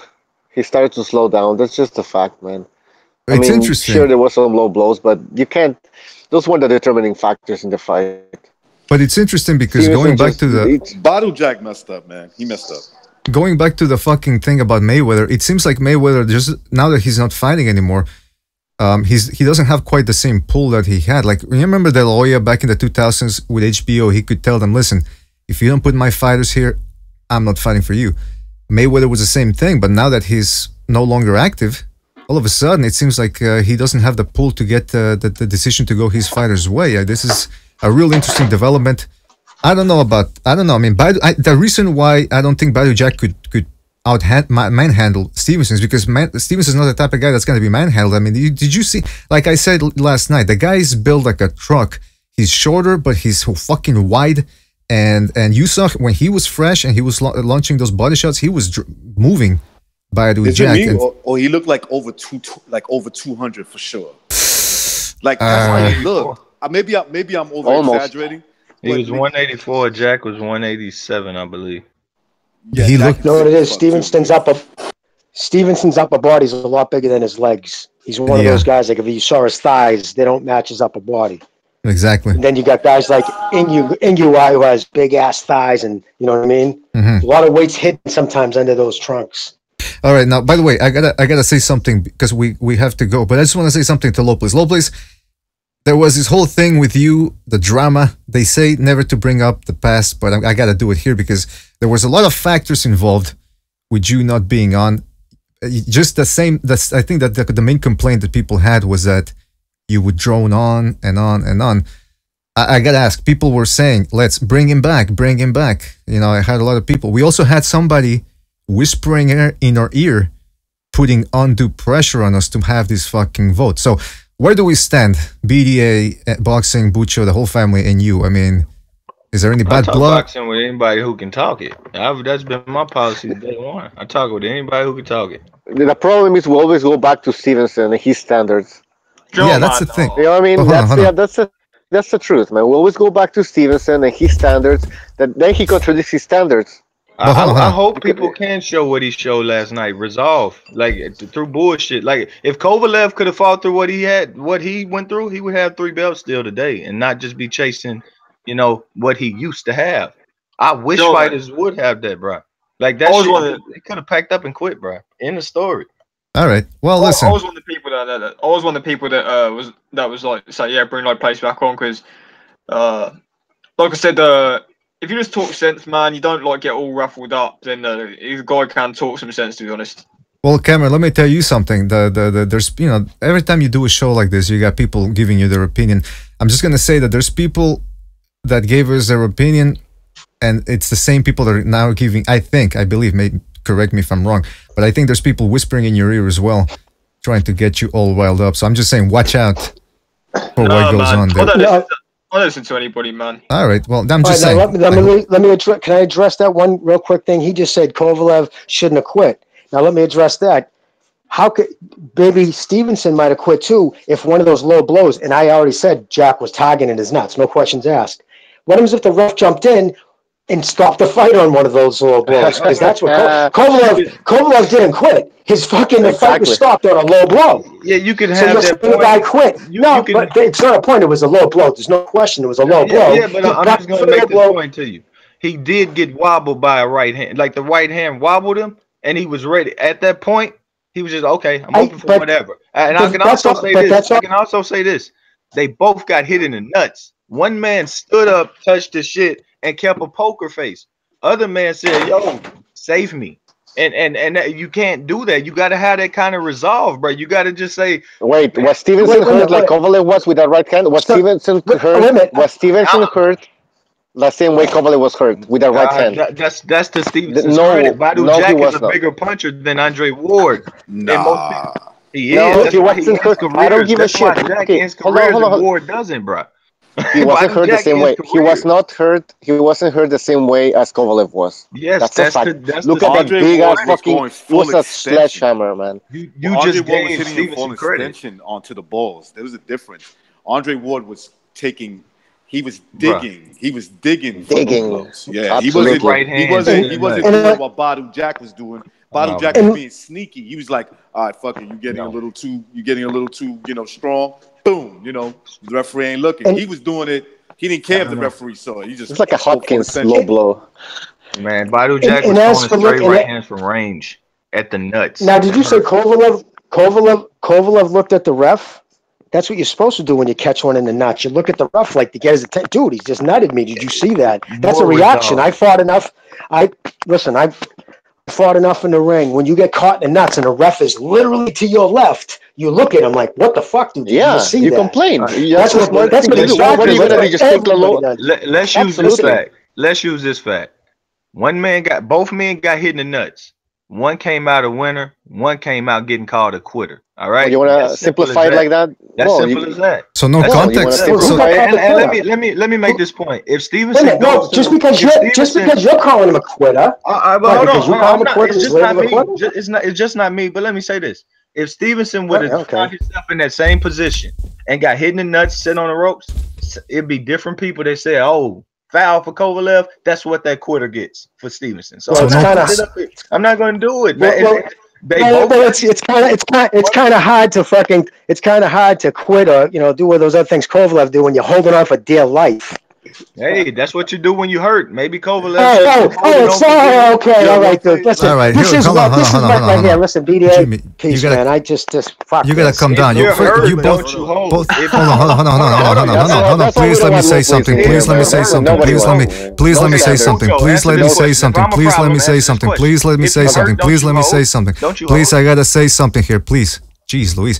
Lopez, I think you can see why people didn't want. Every time you come in here, it turns into a fucking screaming match, and then nobody enjoys the show. First of all, just because we gotta go. But Lopez, you've said it time and time again. Context matters. Now, all of a sudden, in this case, it doesn't matter. So we'll just leave it at that, all right? I mean, this is just getting ridiculous, this whole conversation, all right? So listen, I want to thank everybody that showed up here, all right? Who left already? I want to thank the people that left. Oh, shit. Oh, people fell already. All right, so pretty much everybody. Yeah. It fell off. They fell off. All right, so I want to thank Trap for being on. I want to thank Pavel. I want to thank Cameron. I want to thank Stu, who left, I think 2 hours ago, or dropped off, I rather. Recognize the Matrix. I want to thank Boxing Style was here earlier as well. I want to thank Lopez for coming in and saying hello.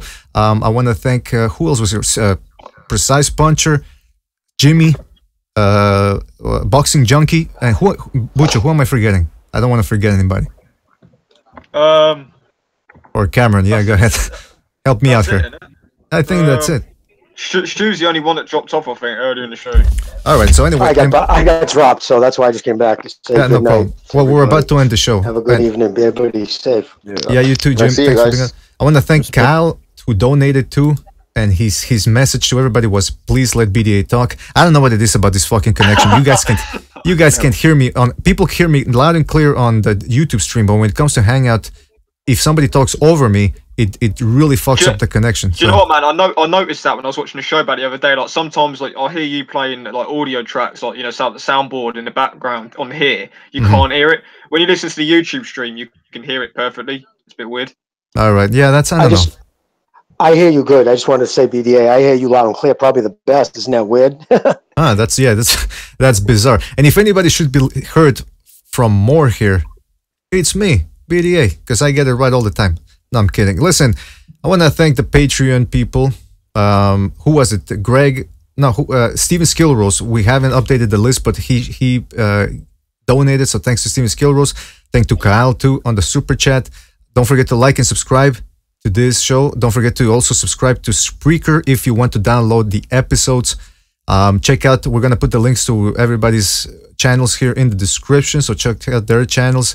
Don't forget, again, like I said, like, subscribe, and I think that's about it, right, Bucho? I think we're on this. And now you guys, yeah, pretty much it. All right, now I'm going to thank everybody in the chat room. So everybody in the Hangout, again, thanks for jumping in. If you want to jump off now, just gonna say goodbye to everybody in the chat room. Give a little bit of a shout out. Yeah, I just want to say appreciate you having me on. Appreciate everybody on the panel. Absolutely. It's cool if we agree to disagree on different subjects, but just the conversation pushes boxing forward. But thanks to everybody. Absolutely. Be safe, brother. Take care. Yeah, and come back, Trap. Come back anytime, man. We'll make space for you. I will, bro. And by the way, we have to remind people that we only have today. We had a full house. At some point, there was 10 people in there, and I think the Hangout limit is 10 people. And it should be that limit, because otherwise it gets pretty hard to moderate this whole thing, and it turns into a. I think it should be less than 10. Well, no, actually, I like that. It gets out of hand, man. It gets out of hand, I think, sometimes. Well, listen, sometimes it gets out of hand, but anyway, again, I want to thank you guys for being on the show. I want to thank everybody in the chat room. Overhand, See Me, Nicola Ferrari, The Fight Scout, Reese Mac, George M, Nicola Ferrari, Hawker Mustang, See Me, George M, Steven Skillrose again, Rotti Davis, Coran, Brett, Cachnello, everybody. You guys know who you are. You make this show pretty entertaining, even though today I got a little frustrated with the connection, but hey, that's from my end. Well, thank everybody in the chat room again. Champion Killer, Fight Scout, Rook Davies. Thanks again, guys. We'll see you next week. Stay safe and enjoy the rest of your Sunday.